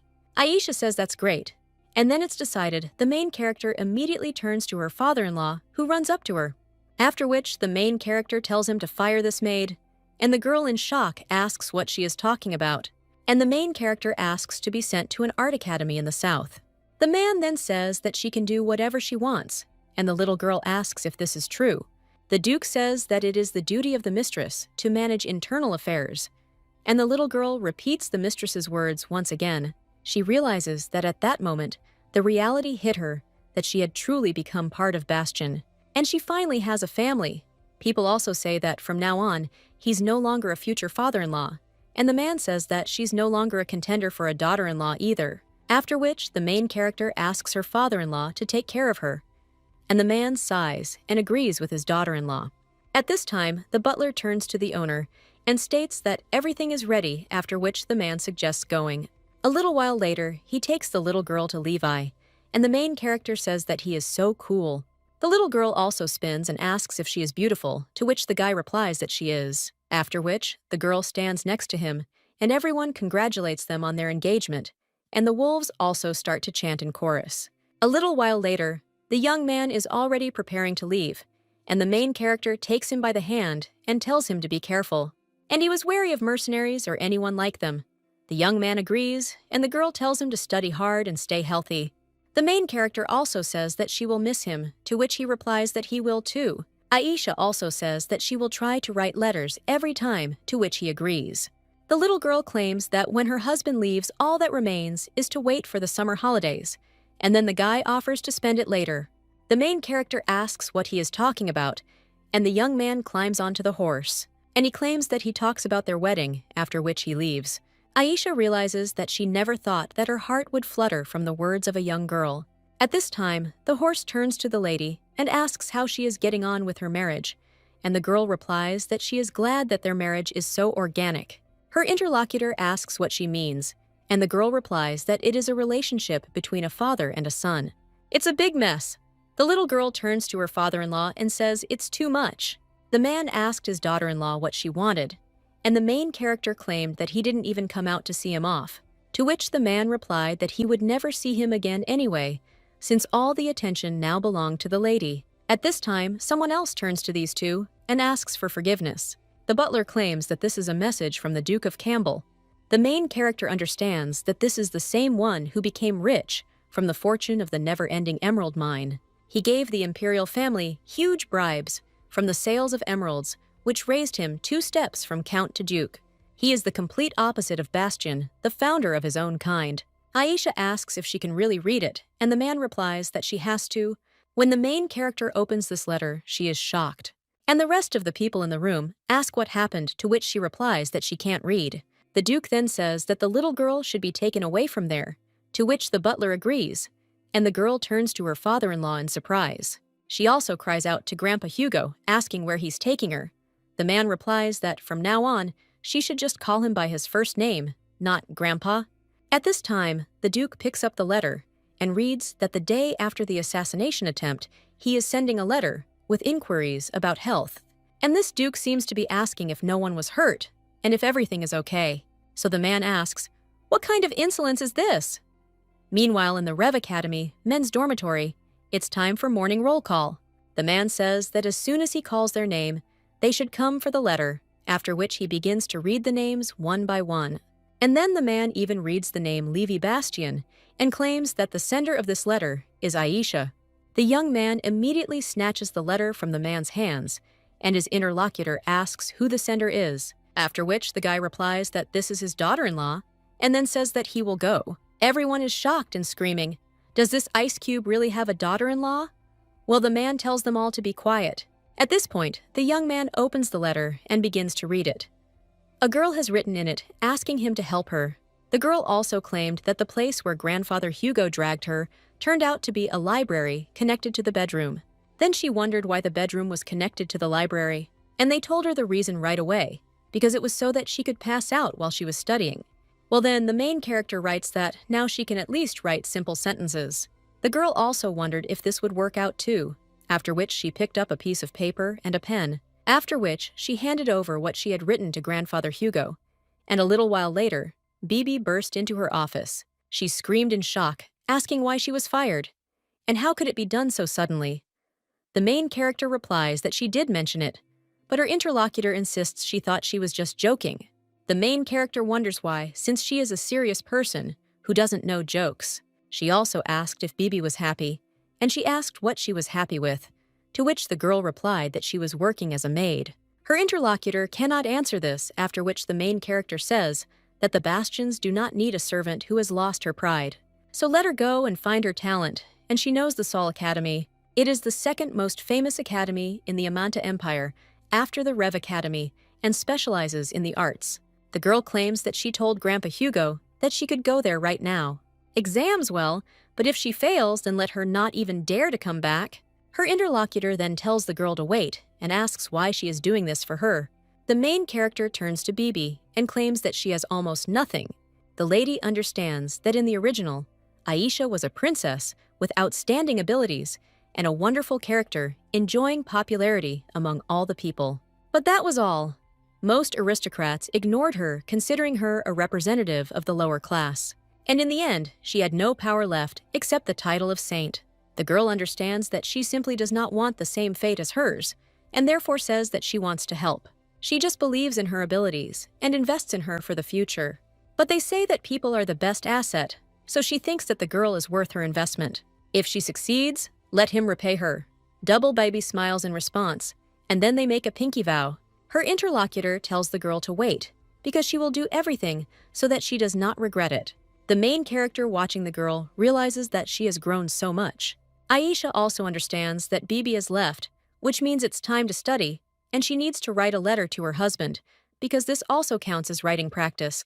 The girl also wrote that he should save her before she fell into eternal sleep, because she was only waiting for him, and she also missed him.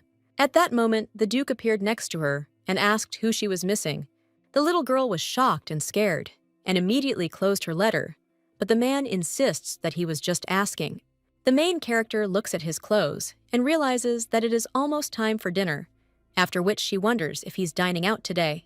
The man replies that this is true because he is heading to meet her mother. The main character asks him what he's talking about, after which she screams out, because she realizes that she doesn't have a mother. The girl wonders if someone is pretending to be her mother, but the man tells her not to worry, because there is nothing serious there. Aisha understands that she can't trust family members when they say things like that. At this time, the man suggests that she take care of her hair, and the little girl asks what's wrong with it. Her interlocutor claims that they got tangled while he was combing them, and the lady says that it is clear, after which he claims that they need to be combed starting from the ends. The man claims it's like brushing an animal's fur, and the girl says he's being too noisy, so the Duke should brush it again quickly. To which he agrees. The Duke's assistant tries not to laugh. When the Duke finishes combing his hair, he asks Benjamin to give him a bow, to which he agrees. After which, the Duke does the lady's hair and says that everything is ready. The main character immediately turns to Benjamin and asks how he is, after which the man wants to say that she looks like a poodle. But the main character interrupts him and asks if he thought about it before saying it. Her interlocutor then tells her that she's very beautiful. A little while later, they arrive at the place, and at that very moment, someone addresses the daughter. This woman immediately hugs the baby and claims that she is her mother. The main character asks who she is, and the woman repeats that she is her mother, after which the girl extends her hand to the Duke as if asking him to save her. Well, when she sees the Duke's gaze, she immediately hugs the woman and addresses her as Mom. The woman immediately turns to her darling and says how long it's been since they've seen her. The Duke then turns to the Baroness, and she apologizes for standing up, after which she says that he must be tired from the long journey. But rumors that the Duke and the young master were very concerned about their daughter even reached her native land, after which the man offers to come in and she agrees, and then they go inside. One of the workers points to the place they wanted, and then leaves, claiming that the food will be served soon. And when he leaves, the woman asks the Duke for forgiveness, and the main character asks if they could explain everything. Benjamin claims that there are rumors circulating in neighboring regions, and the girl asks what they are. Her interlocutor replies that the young Master Bastian is engaged starting from the academy students and ending with their parents. The main character asks how the students found out about her, and her interlocutor replies that it was from her letter. The young gentleman said that this letter was from the daughter-in-law. Their main character points to the woman asking who she is. Her interlocutor replies that this is her mother. And when the girl asks him to be serious, the man asserts that she is a loyal vassal of Bastian and a long-standing ally. But since childhood, they have been closely acquainted with the Duke, and since Levi's eldest son will soon become the official heir, he needed a suitable partner, and Aisha, his age, was someone he trusted for some reason, and she was the perfect choice. Before the master returned to the academy, they hastily held an engagement ceremony.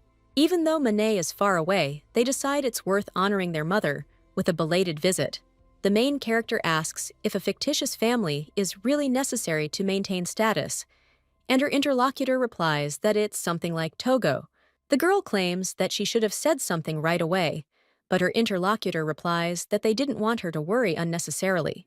The main character says that this is exactly it, and she should have worried about it more. The girl also turns to the Baroness and asks if she would mind if she were to cling to her on the way back, to which the woman agrees. The little girl understands that if she has nothing to lose, she will spread this situation as widely as possible. And when they are already leaving the restaurant, he turns to his mother. She also says that even if she gets married, she should not forget her, and the woman replies that of course. At this time, the Duke says that his daughter-in-law is not at all ordinary, and his interlocutor claims that he means the same thing. A little while later, The maid asks if the miss has returned, yet to which she replies that yes, and that her stomach is about to explode. But they say that she is now the daughter of Baroness Manet, after which the maid says that this is good, and also suggests that the lady quickly wash up and go to bed. But the main character replies that she has not finished her homework yet.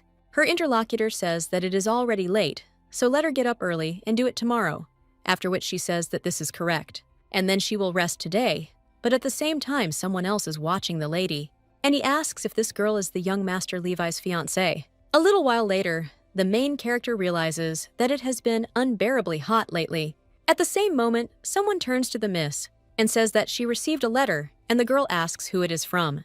Her interlocutor replies that this letter is from Bibi, and the main character understands that this is the first time since the entrance exam. Afterwards, she opens the letter, stating that the appointment is complete. Aisha realizes she's very proud of her. At this time, the maid turns to the miss and says that she needs to go to the living room, but the girl asks why, to which the woman replies that there is an unexpected guest there. The main character asks who the maid is and suggests that she take a better look for herself, and the little girl says that there is no one to look for her, and maybe they confused her with someone else. Well, when the lady turns around, she suddenly bumps into someone and almost falls. After which, the man she bumped into asks Little Miss if she is okay. The main character, looking at the stranger, answers yes, and realizes that she is seeing this person for the first time. She also notices how this man looks at her and asks who it is, but at that very moment, the butler screams at Taylor. His interlocutor asks why this old man is so loud since he is not yet deaf, but Hugo says that he was planning to wait quietly in the living room. But the man claims that this is the bride of the sad and emotionless young Master Levi, so he could not contain his curiosity. He also addresses the elite and says that she passed, and the girl asks what he is talking about. The man says that the sweetness that his family so lacks is outside of Bastion, and that is very cool. At this time, the butler turns to Taylor and tells him to first say hello to the miss, to which he agrees. The man claims that he forgot to introduce himself, after which he says that his name is Taylor Dumas, and that he is also the owner of La Pedem's. The main character asks if he is talking about the boutique that belongs to Bastion, to which her interlocutor replies that everything is correct, because he is responsible for the outfits of the Bastion men, who frankly understand absolutely nothing about fashion. Well, in any case, he will finally have the opportunity to do something interesting after such a long break with Catherine. The main character asks if he really made clothes for Catherine, and the man answers that the wedding dresses and tuxedos of all women and men were made by these hands, after which he says that if the lady doesn't mind, he will take her measurements, and the girl says that she doesn't mind. Her interlocutor then smiles and says that Miss Aisha is so generous. When he snaps his fingers, the whole team immediately enters the room and thanks him for the invitation. Everyone immediately says how cute she is, and the man claims that they can make a dress. Someone else says that they will sew on jewelry and stones, and pink will suit her. At this time, the butler looks at Miss almost in tears and apologizes for not being able to protect her, and the main character mentally asks him to save her. She doesn't know how many dresses she tried on in half a day, and still didn't care. After all, she didn't have any position, but now that she's going to become a little duchess, then she will obviously have to dress in accordance with her status and circumstances. But the main character understands that this is all a waste, but it still feels good. After which, she completely understands that she needs to sleep, but after 30 minutes, the girl realizes that she cannot sleep. She also thinks that maybe it's because she's too tired, after which the girl puts on her shoes and goes outside. The little girl understands that if she can't sleep, she needs to go for a walk, but the summer night air is so wonderful. The girl also approaches the stable and greets Queensberry and asks if they are sleeping. Aisha also addresses the baby, after which she calls him by name, and also says how cute he is. Well, at the same moment, the main character also hears that there is someone outside, and when she opens the door, the horse's hooves again, as well as the boy with red eyes. But this time, the young man cries out to Ignite stopped, and the main character wonders what this disgusting feeling of déjà vu is. After which, the lady waits with her eyes closed for the blow, but the horse still manages to stop. Levi immediately jumps off his horse and asks if the lady is okay, and if she is hurt. The main character screams in shock as to what he is doing there, and the guy claims that she did say that she misses him. Aisha asks when she said that, and does he really mean what she wrote in the letter? She also wonders if that's why he came, But the girl also says that the semester hasn't ended yet, to which the guy replies that yes. The main character also asks if he will be punished for this, to which the boy replies that it is possible. And then the lady asks how that is possible, after which she suggests that he return. But the boy replies that he will not go. Aisha understands that he is quite stubborn, after which she says, okay. And then he hugs the boy and says that then they will be together. The next morning, the Duke turns to Levi Bastian and says that there are still 10 days left until the end of the semester, but he arrived in a hurry, having barely passed his exams. The main character says that however he handed them all over, and they ask if this is true. Well, the man tells the girl not to take his side. Levi immediately asks if Aisha is okay, and the Duke says that he doesn't even listen to his words. After which, he even says that the guy is punished for a week, and that he should not leave the room, and also think about his behavior. The main character realizes that she thought the punishment would be stricter, and that she would simply visit him every day. Well, the Duke claims that no one can visit the guy yet. The young man immediately asserts that he objects, but the man says that his objections are rejected, after which he insists that the case is closed and kicks these two out of there. The young man immediately looks desperately into the full view. The main character puts her hand on his and says that she will take him to the rooms, after which the two head off together, and the girl says that he won't even blink an eye how quickly the week will go by, and the summer holidays are long, but she is glad that he passed all the exams.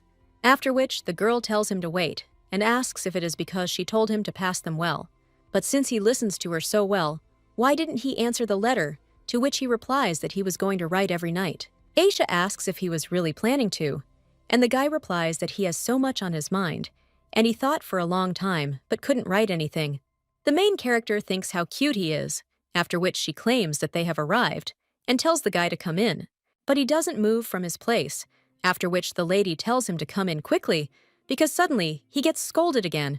The girl also asks what she should do with him, and what method she should come up with, after which she tells him to think about it, because he cannot leave the room, and she cannot enter it. But she still came up with a way, and a little while later, the girl was already sitting at a table in front of his window. The girl also asks Levi if he will be Madeline, to which the boy replies yes, and the lady says that she is throwing, after which the young man dexterously grabs it with his mouth, and the main character asks him if it tastes good, to which he replies that it does. After this, the little girl tells him to feed her too, but when the boy throws the cookie, it flies past the lady at incredible speed, and the girl tells him to feed her lightly. She also realizes that the method she came up with is a long-distance date. Levi will be on the balcony of his room, and she will be in the garden below him. There she can do her homework or read, while the young man calmly watches her. But at that very moment, someone else approaches them and asks if they can offer the lonely old man some mead. The main character replies that of course she can and suggests saying yes. The man then says that maybe it's because Miss fed him, but this Madeline is the best he's ever tasted. The butler immediately drags the guy away, after which he asks for forgiveness from the miss, and she claims that everything is fine. At this time, Levi asks what she is thinking about, and the girl replies that it would be great if they also grow old, to which the young man with a smile on his face replies that yes, and he hopes so too, after which the little girl asks, what about him? And when the young man asks what it is about, Anatoly asks what he dreams about. After this, the young man claims that he did not like this place, but now he loves it and will continue to do so. The main character claims that she will give him only good things, after which the young man smiles and agrees. A week later, the door to the guy's room opens, and the main character tells the prisoner, number 282, that she congratulates him on his release and offers him dessert. The young man asks what this is. The lady replies that prisoners eat it when they leave prison. At this time, Benjamin says that this is where they are, and also claims that the academy has made a decision, and the girl asks what it is. The man replies that the number of unexcused absences will be taken into account in grades, and that this will result in disciplinary action in the form of additional schoolwork in the next semester. The main character says that their Levi Bastian set a record, to which the man replies that yes, and he is in an honorable second place. The girl also asks if they will arrange a date in honor of this, and the man says to tell them to go to His Excellency. After all, a misfortune had occurred. A short while later, the main character wonders if she really needs to go to Bastion Manor because of the monster attacks. But as far as she knows, monsters often lose their minds from the cold, to which her interlocutor replies that it is true, and there are especially many of them in winter. Then the main character asks why this happened in the summer, and her interlocutor claims that sometimes this happens regardless of the season. The Duke claims that their wedding will have to be postponed, but when the girl wants to say something, the young man claims that he has objections. The guy also claims that it is possible to hold the ceremony now, and then go to the estate, and then the man asks what they will look like. He also says that both the dress and the wedding hall will be a complete disaster, and does he really think it's worth rushing so much? After which the boy, a little dejected, replies that they will put it off then. But the main character claims that Rafaidem said that he had prepared beautiful clothes for her, including a wedding dress. The girl also wonders if she puts on a wedding dress, she won't become very cute. After which, her interlocutor nods, and a little while later, they are already on the street. Aisha claims that everyone is so busy with the move, and the young man agrees.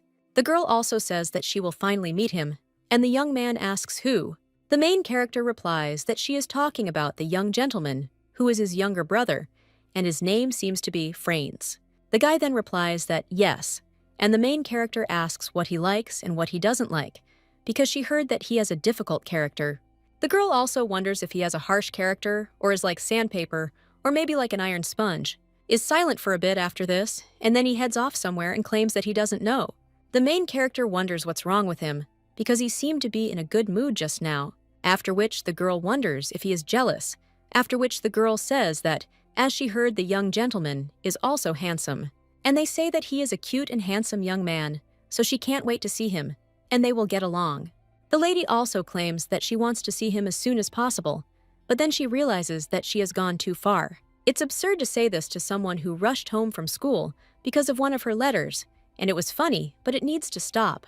After which, the main character apologizes to Levi and asks if he is angry. Then the main character sees his face, and the young man only runs away after that. Aisha understands that everything is lost, and tomorrow she will try to calm him down again. The next day, the two are already heading in a carriage, and the main character offers Levi a cookie, but the guy doesn't react at all. She also says that if he doesn't want it, then how about some candy, but here he still doesn't react. After which, the main character once again asks her to forgive her in her thoughts, because she was wrong. A little while later, the carriage stops, and one of the knights says that they will rest there today, to which the Duke replies that it is clear. After which, the main character gets out of the carriage, and the knight asks Miss Aisha to let her help.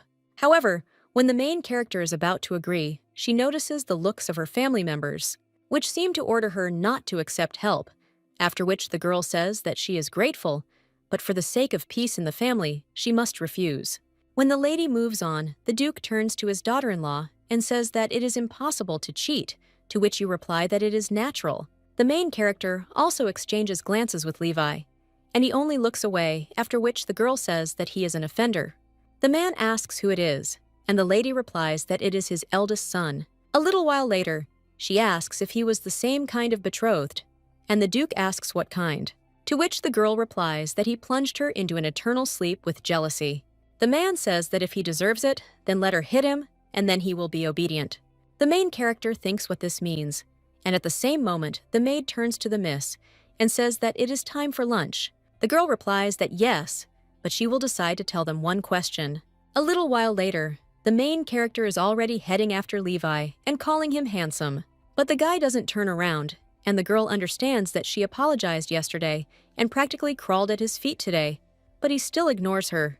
The lady also recalled the Duke's words that she should beat the guy if he doesn't listen, after which the main character screams that he has a mosquito on his back and removes it. Aisha also asks if it hurts him too, which the guy replies that it doesn't. He also takes the lady by the hand, and she asks where he is taking hers. But a little while later, they find themselves near a lake in the mountains. The main character admires and wonders if he really brought her there to show her. The lady also claims that it is so fresh there, and dips her hands in the lake, but Levi immediately grabs her and pulls her towards him, telling her to be careful. The girl immediately turns to Levi and, grabbing his hand, asks if he is still jealous. The guy asks what this means, and the main character replies that he was jealous because she said that she wanted to see his brother. After this, the young man says that this is how it is, but Aisha asks if he admitted it too easily, but she tells the guy that since she said so, then it's good. After which, the main character offers to clarify everything and wants him to listen to her. In married life, there are scandals and grievances over trifles, but she thinks that being silent and running away is wrong. After which, she tells him to imagine if she gets offended at him. That's why she doesn't want to be around him, and doesn't say a word and runs away. The girl asks how he will feel, and the young man replies that he hates it. Aisha. She replies that the same thing happened to her when he avoided her, after which the guy apologizes. The lady asks him what he will do next time, to which he replies that he will not do it again. The main character says, okay, and she too will want to see only him from now on. The girl asks if he agrees, after which the young man replies, yes, and they pinky swear. Their first marital quarrel is somehow resolved, and she thought that all that was left was to win Franz over to the estate. But before they arrived at the estate, there was an attack of monsters, and the main character looking out of the carriage wonders if she is getting married unsuccessfully. A little while ago, the main character was riding in a carriage, but suddenly she felt cold. Benjamin asked if the lady was awake, but they had just passed through the gate. Hey, the girl wonders if they had arrived. When she looks out the window, the man claims that this place is the Bastion estate. The lady realizes that it is more ordinary there than she expected, but at the same moment she saw a monster. The girl immediately turned to her father-in-law, but he insisted that she was about to fall. The lady turned to him again and claimed that a monster was approaching there, after which she screamed for the two to be saved. She also wonders why no one is helping them, but at that very moment the woman deftly picked up a pitchfork and cut this monster apart. The main character watches this in shock, and Levi asks if Leon is okay. A little while later, they are already near the Bastion Palace and are greeted there. One of the maids comes out to greet the master. The man claims that Franz is said to be feeling ill, to which the woman replies, yes, but he hasn't fully recovered yet. The Duke asks, what about the Cazadores? And his interlocutor replies that they're all by the wall, after which the man says he'll join them immediately. The main character asks what all this means, and Levi replies that the Cazadores are monster hunters, and the wall is a barrier built to block the spread of monsters. After which, the main character says that it is clear, and she also claims that Levi is smart. At this time, the head maid tells Mrs. Aisha Manet that it is an honor to meet her. The woman also introduces herself and claims to be the head maid of the Bastion family, and she will also do everything to make her feel comfortable while she stays there. The main character wonders if she really said she was delayed, and she doesn't understand why this woman speaks as if she will soon leave this place. The maid claims that the lady has come from far away and is probably very tired, so she will prepare a bath and food. At this time, the main character asks if Levi will take her to her room, and when the maid wants to say something, the guy immediately agrees and says that he will take her, after which they head to the estate. But at that moment, someone is watching them, after which the main character hears some kind of stomping. A little while later, the girl is already in the bathroom, saying how wonderful it is. The room is so beautiful, and the dinner they had with Levi was very tasty, and the water in the bathroom was hot. At this time, the maid turns to the miss and claims that she will wash off the foam, to which the main character agrees and thanks her. Well, when the woman pours out the water, it turns out to be very cold, and the maid immediately becomes concerned and turns to the lady. She wonders why the water is cold and if the lady is okay. The woman immediately picks up the girl in her arms and screams that she will throw more wood into the fireplace. After which, they are already sitting near the fireplace, and the woman apologizes to the miss and also claims that she needed to check the water before pouring it on her, but the girl tells her not to worry so much. The woman claims that she will talk to those who went to get water, but the girl also replies that everything is fine, because they were probably up to their necks in business. The main character also looks out the window and realizes that it seems even colder outside. She also wonders if her father-in-law is okay. Aisha wonders when he will return, and her interlocutor replies that she is not sure, because he will not return until he is sure that the monsters are not trying to get behind the wall. The lady also asks about that wall, but still yawns, and her interlocutor wonders if the lady is tired. After which, she even suggests that she go to bed quickly and give her the towel, to which the girl agrees. After which, the woman wishes Miss goodnight and does the same. But when the baby falls asleep, someone comes into the room, puts out the fireplace, and also claims that she doesn't like the girl. A little while later, the main character already feels cold, and she remembers her past life. There, the little girl asked her dad where he was going, but he didn't even turn around to face her. After which, the little girl asked her grandmother where her dad had gone, but the woman replied that her dad was a pity and a brat. The little girl also remembers telling her grandmother that she was cold, but then someone turns to miss, after which the girl opens her eyes in shock. She asks if it is Betty, and the woman claims that she thinks she was having a nightmare, so she decided to wake her up. She also wonders if she is still cold, and claims that she threw in some more pellets, so it will get warmer soon. The main character asks if the fire has gone out, and her interlocutor replies that, yes, it is her fault, because she put the firewood down at dawn and thought that it would last until the morning, after which the maid apologizes to the miss, and the girl replies that everything is fine because mistakes happen. It would be better if she helped her get ready to go out, since she and Levi decided to go to the dining room together, to which the woman agreed. A little while later, the main character turns to Levi and wishes him good morning. She also asks if he slept well, to which the boy replies that he did. After this, the main character says that it is true, and that yesterday she decided that she wanted to go visit Franz. The guy asks if she wants to visit him, to which the lady replies that yes, because he is sick and cannot leave the room. She also tells the young man to remain calm and listen to her. The guy must be so lonely being sick alone, and she claims that Levi's brother is sick, and then asks if he is worried. But the guy replies that he is Bastian, and the main character says that it is true. Well, in any case, she offers to visit him together and say hello at the same time, to which the guy agrees. He also says that the lady can cheat on him, and the main character immediately asks what kind of joke this is. After dinner, the two are walking down the hallway, and the lady says it was delicious, but she's so excited after eating.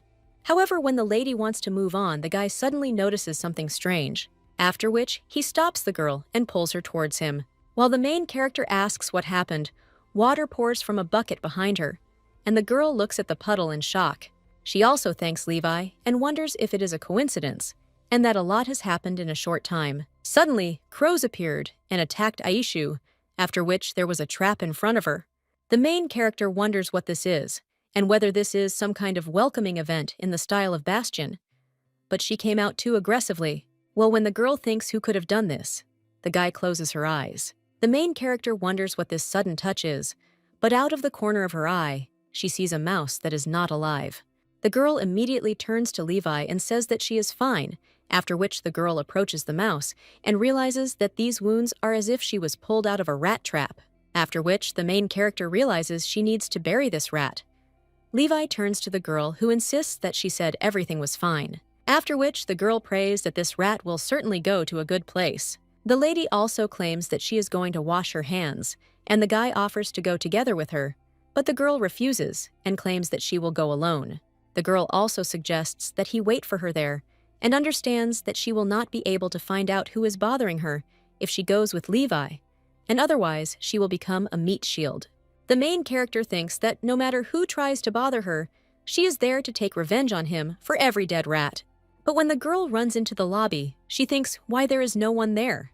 Answer: there was always someone there, but she even has some kind of bad feeling, after which the lady stands on a puddle and slips on it, falls down completely, and the maid asks what that sound is, after which he sees Miss lying on the floor and screams for someone to bring a stretcher and a first aid kit. The main character wonders who it is, and if they'll see again. A little while later, the main character is already touching the wound on her forehead. The maid immediately turns to the miss and asks if she has come to her senses, and if she is feeling dizzy or nauseous, to which the girl replies that everything is fine. After this, the woman tells the lady not to worry, because even as a junior duke, he will not be able to joke like that anymore. The main character wonders if Franz really did this, and understands that, although he is a strong candidate, this is not something a 7-year-old boy could have arranged. After all, there was an attack by flying crows and the digging of a giant hole. The little girl also asks if he wasn't sick so much that he couldn't even meet them, and the woman replies that naturally he was pretending because he often did that before. In any case, let the lady not be afraid and not attach any importance to this. And also the older duke, who usually did not frighten him, this time frightened him anyway. The main character wonders if Levi scolded this guy, to which the woman replies that of course, because when the owner is absent, he is responsible for order and discipline in the mansion. The maid also says that he seems angry, and the main character asks why she is so unsure, to which the girl replies that this is because, for the first time, she sees the eldest duke angry. The main character at the same moment says that she will go, but her interlocutor tells Miss that she should rest some more. The girl replies that she is fine and asks where he is now, to which the woman replies that they are both on the second floor in the junior duke's room. But when the lady approaches there, then he hears someone screaming that it wasn't him. Servants are also crowding around them. The main character comes closer and realizes that there is such a serious atmosphere there. At this time, Levi turns to Franz Bastion and claims that he told him to tell the truth. But at that same moment, the girl turns to Levi and grabs his hand. The same guy asks if she is okay too, which the little girl replies that everything is fine. She also looks at Franz and understands that he really is a beautiful boy. But when she looks at his hands, she understands that he is sick. After this, the young man wonders if this scarecrow is his brother's bride. But the main characters are not interested in whether he really wants to plunge into eternal sleep. Levi stops the girl and then approaches his brother and tells him to apologize. Aisha says that this is true and let him apologize for the lie that she is ugly. And Levi also says that he should apologize for what he did to her, because it would have been unlikely if the girl had not woken up. The main character turns to Levi and asks if he was really going to put her into eternal sleep by stepping on her. Franz immediately cries out how many times he has to repeat this, because he didn't make any oil or other traps. He admits to the rat that he did it because it just happened to be caught in a mousetrap, and he wanted to scare them a little, but he is hearing about everything else for the first time, because why would he do these senseless things? However, his interlocutor tells the boy not to lie because he did it just like then. He lied that he was sick because he wanted to see you. But when the Duke arrived at the estate and saw the boy in perfect health, he only sighed, after which he claimed he was returning to the mansion. The young man then turned to his father and insisted he was wrong. And now the boy with tears in his eyes insists that he is not lying. And the main character understands that this is too much. She also thinks that she should act as a mediator and tells Levi to first calm down and listen to Franz. Well, at that very moment, the maid stands in front of the guy and claims that it is her fault, so let her be punished. For not taking care of the younger duke as the person responsible for the estate's affairs, she will accept any punishment. After this, the guy tells Eva to get up and then even claims that until her father returns. Franz Bastion should be careful. He also suggests that Aisha leave, to which the girl agrees, looking at the boy and the maid in surprise. She also wonders if she's imagining things or if she's genuinely uneasy. Franz asks if Eva is okay, to which the maid replies yes, and she's more than fine. The day after Levi's fall, he doesn't leave the main character's side. The girl turns to the guy and asks if he can relax his gaze a little, but the young man replies that it is impossible, because suddenly someone else wants to harm her. The main character also looks at the paper airplanes thrown out of Franz's room as a protest and understands that this is a big protest. The girl also turns to Levi and asks what the relationship is like between Franz and Eva. The guy replies that after his mother left, Eva always looked after him. The main character realizes that 6 years have already passed since his mother fell into eternal sleep and she literally raised him. But even so, Franz was too embarrassed. At this point, the main character looks out into the street and cries out that there's snow. She wonders if it really snows at this time of year since it's summer now, to which the young man nods, and the girl insists that it is impossible to just sit there, after which she suggests changing clothes and meeting in the garden. But a little while later, the little girl asks if she can't go out too, which the maid replies that yes, Rafidem hasn't sent her clothes yet, and the little girl wonders if she can't go out even if she wraps herself in a blanket. The woman replies that it is impossible because she is going to play in the snow, and the lady has only recently recovered, but the little girl insists that she wants to play. At that moment, someone knocks on the door and apologizes to the missus. One of the maids insists that these are clothes the young master has outgrown, and if she doesn't mind, she can wear them. The main character wonders if Franz sent her, and the woman replies that as far as she knows, the head maid recommended it. The little girl asks if she really did it, after which she realizes that she has some kind of strange feeling. But she thinks that nothing should happen, after which she even says that since the clothes have appeared, she can go out too, which the maid replies that yes. A little while later, the main character runs up to Levi and asks how long he waited. When she sees the boy's face, she wonders what happened, and the boy wonders if these are Franz's clothes.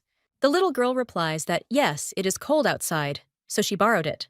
Levi says that he also has clothes, but the girl asks what he is talking about. She also thinks that you just have to look because this cutie is so jealous. After which the main character invites the boy to make a snowman, and a little while later, she is already rolling a ball. But when she approaches Levi, she sees that he is holding a much larger ball in his hands. Franz at this time looks out the window, and the main character lying on the ground says that she is so happy. But at the same moment, she feels something strange on her leg. The guy asks if her foot is uncomfortable, and then takes off her shoes. And he sees that the garter belt is stuck because of the snow. The main character says everything is fine, but the young man immediately lifts her into his arms. A little while later, the maid asks why they have already returned, but when she sees the lady's leg, she screams in horror. The girl asks why they are exaggerating so much, but a little while later, she herself screams in pain. The lady claims that it is very hot, and the woman suggests that she hold on a little longer because she needs to rip off this strap. Usually, winter boots are waterproof and covered with some kind of wax, but these are completely wax-free. The main character wonders if someone got rid of it on purpose and sent it to her. Sure. Levi immediately gets up and wants to scold Franz, but the main character tells him to wait because she has a proposal. The girl understands that things that a small child cannot do are a mockery that she would hardly notice if she did not have insight. The only one who can blame Franz for all these troubles at the same time can only be Eva. Levi asks if she has a guess, and the girl wonders if he won't even ask about it, after which he replies that he believes her. Then the main character asks if he will help her, and the next day when the maid is packing the Duke's outfit, she approaches him and tells him to come back quickly because she misses him. But at that very moment, someone screams at Eva and tells her to open the door. The woman then turns around irritated, and when she opens the door, she sees the main character there wishing her good morning. The maid also wishes good morning to Miss Aisha and asks why she was looking for her this morning. The main character replies that she wants to go play in the annex with Levi.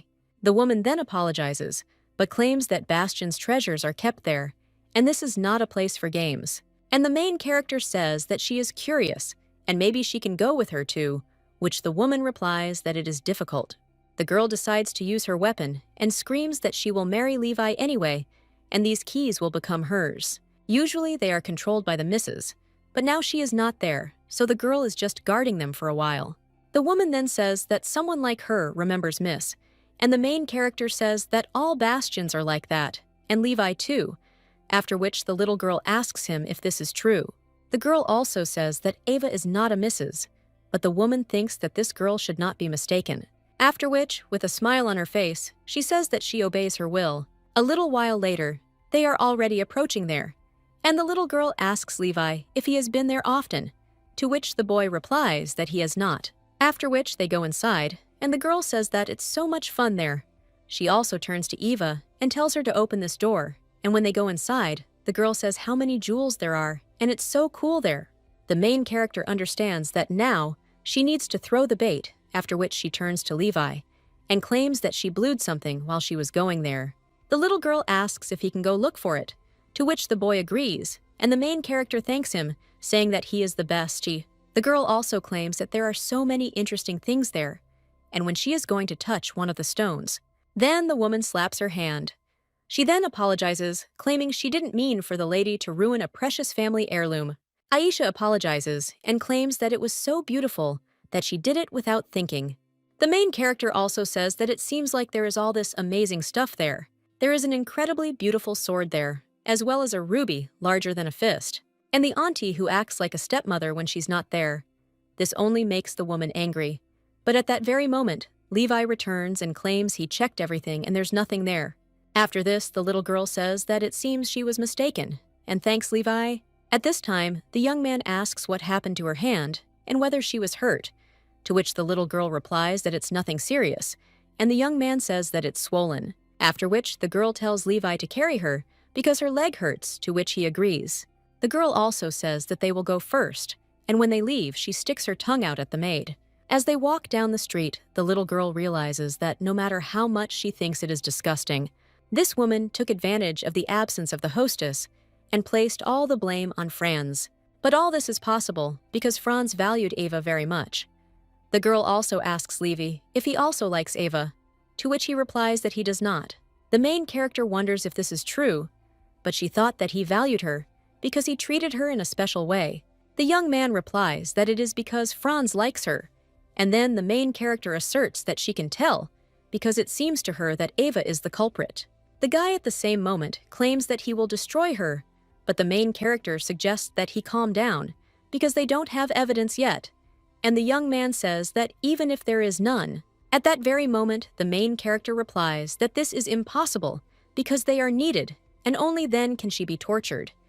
She also thinks that the aunt should just wait because she will pay for her hands, legs, forehead, and for Franz. At that very moment, the door to the room opens, and Ava appears there, asking for forgiveness, and the main character yawns and says that she scared her. The little girl also wonders what happened this morning. The woman claims that one of the relics in the outbuilding has disappeared, and the little girl asks what happened to Togo. The woman claims that she is the most likely suspect, after which she tells him everything so that they should search. And when Betty gets angry, the main character claims that everything is fine, after which she asks if the woman will call Levi and agree to something. A little while later, one of the maids claims that she found the relic, and Eva sighs and says that, as expected, Aisha stole it. And then the little girl says that she was caught. Ava asks what she is talking about, but at the same moment, someone else turns to Aisha. It turns out to be Levi, and the main character turns to him, after which she claims that they found the jewels and asks what to do. The boy replies that it's okay, because she can just pick it up and play with it again later. But the little girl insists that's not right, because Ava told her it was very precious and that she shouldn't touch it with her hands. Betty asks Miss if she scolded her, and the main character replies that yes, and she even cried a little, so Levi offered to take her away for the day and secretly brought her. The girl asks the boy if it's true, to which he nods, after which the main character approaches the maid who found the jewel and hits her on the hand. The woman asks what she's doing, and the little girl screams that she can't just touch that thing because Ava will scold her just like she did. At this point, one of the maids asks if the woman really hit Miss, and that's impossible, isn't it? Only the head maid. But at that same moment, the boy approaches the girl and tells her not to cry, because in any case, everything in Bastion belongs to her. Another maid also says that this is true, and let the miss not cry, because now she will be responsible for the extension, and when she becomes the mistress, she will be able to take whatever she wants from there. But the main character says that it's still better to return it to its rightful place, after which she turns to Eva and tells her not to mess around and to return her thing to its place. To which the woman replies that the order is accepted and leaves. When everyone leaves the room, the main character lies down on the bed and sighs, saying that finally, everyone is gone. The young man says that Aisha is incredible, and the main character asks why, to which he replies that everything happened exactly as she said. As they walked down the street, the girl claimed that while he was gone, she'd thrown Ava a lot of bait and was sure she'd respond soon. Perhaps she'd set her up and make her look bad. But today she was in the building, so it was the perfect time to lie about stealing. That's when Aisha's sweetness will kick in. The main character also asked him how he liked this plan, to which the young man replied that it was excellent. The maid turns to Miss and asks if Eva did it, and the girl replies that she did. Betty immediately claims she'll destroy her, but the main character tells her to calm down. She understands that this is also important, but right now the most important thing is to rescue Franz from Ava, since he's the main victim there. The girl also understands that if the family is in danger, they must help. But to do so, they will have to reveal Ava's true nature to everyone. The girl also says, okay, and since she calls her a raven, she'll steal for real. A little while later, the little girl is already getting the Duke's outfit from that room and running down the street with it. Franz looks out into the street, and the main character screams for Levi to try and catch her. Eva, meanwhile, insists that this is mean and stupid. If a girl is going to live in Bastion, then she should know her business and let her not dare to behave as if she is the mistress there. But the more you look at her, the more the girl resembles the mistress, who has plunged into eternal sleep. The young gentleman also looked like her, so the owner. But at that moment, the woman hears someone screaming to Eva, and when she looks out the window, then he sees a girl running around with the master's suit and screaming at her to come out and play with it. Franz wonders why she's running around with his father's clothes, while the maid spills tea on her hand. The young man, shocked by this, asks her if she's okay, but when he tries to touch her, she pushes him away and then leaves. The boy then says she must have been very surprised and that she doesn't usually hit him, so it must have been his fault. A little while ago, the young man asked if his father and brother would really leave the estate, to which the man replied that yes, Levi had to go to the academy, and he would soon be very busy, and Franz could handle it alone. The boy then replied that of course, since he was one of the bastions, and the maid sighed, after which the man said that the boy should then have a good rest, to which he agreed. But as soon as the Duke walked out the door, the woman claimed that they had abandoned him, and that their young master was so poor. The young man claimed that this was not true, since his father had simply left for a short time, and the woman said that she had already pointed out more than once that he did not look like a member of Bastion. He cries and laughs a lot, and is also too sensitive, so the Duke left him using his busy schedule as an excuse, because no matter how annoying he is, it will be difficult if he falls into eternal sleep. The boy then asked if he would come if he lied about being sick, so he lied. His father, rushing to his aid, missed out on an important deal, and his brother had to conduct the entrance ceremony alone. Ever since then, when he says he's sick, they don't believe him and tell him not to lie. Just like they did when his brother accused him of something he didn't do, the young man realizes that, this time, he really wasn't lying, and it was just a small whim. At this time, the maid runs into the room where her costume was supposed to be, and when she bursts into it, she sees that the mannequin is empty. The main character returns at this time and claims that today was so much fun, and she was so sweaty. The little girl also suggests playing some more later, but at that very moment, the woman turns to the mistress, and the little girl, seeing Eva, asks what happened after, which the woman waves her hand. He's about to hit her, asking how the girl dared do that, but someone stops her and asks her to stop. It turns out to be Franz, and the boy tells her to get some treatment first, while the main character wonders if Eva is hurt. The woman then sits down on the floor and tells the lady to return it, and the main character asks what she's talking about. The woman also asks if this isn't her clothing, and the little girl asks if that's really true, since this item belongs to her father-in-law. The woman replies that it's an important thing the owner entrusted to her. She also recalls how not long ago the man draped this cloak over her and told her to accept it as an apology for the morning's misunderstanding and her bad mood. So now she's telling the lady to just return the clothes. Well, the little girl replies that she really did take them from her father-in-law's closet. One of the maids at this time turns to the head servant and says that the miss really took the master's old clothes and they chose them together. She asked if there were any clothes that she could put on and play with, and then another maid told her not to laugh in response to something. She apologizes but claims that she simply has a lot of misunderstandings today. At this time, the little girl turns to Eva and brings a cape, after which she asks if the clothes she was looking for have been removed. The woman asks how she found it, and the main character replies that it must have fallen since the thing was under the window. But this doesn't look like a maid, since you'd think she'd gone crazy. After which, the main character throws this cape in her face and also turns to Franz and asks if he also likes sweets, because they are going to eat cookies. A little while later, the girl claims that Betty did a good job, and the maid replies that compared to the attempt on her life, hiding the clothes was a piece of cake. At this time, the main character looks at Franz and wonders why he is not eating, after which she asks if he really needs to be fed. Then she shoves a cookie into his mouth, and the boy cries out, "What does that mean?" The main character asks him what he's talking about, after which the boy replies that the Bastons don't like sweets, but the little girl asks him what he's talking about, and he wonders who decided that, after which the boy says that it is correct, and when he bites into the cookie, his brother asks if it is tasty, to which he replies that it is. A little while later, the main character turns to Franz and asks for permission to ask him a question. The young man asks how she knows, and the lady replies that it's a woman's intuition. At first, he didn't want to bother her and was just waiting for attention, but the young man asks what she knows, after which the girl replies that she often saw it.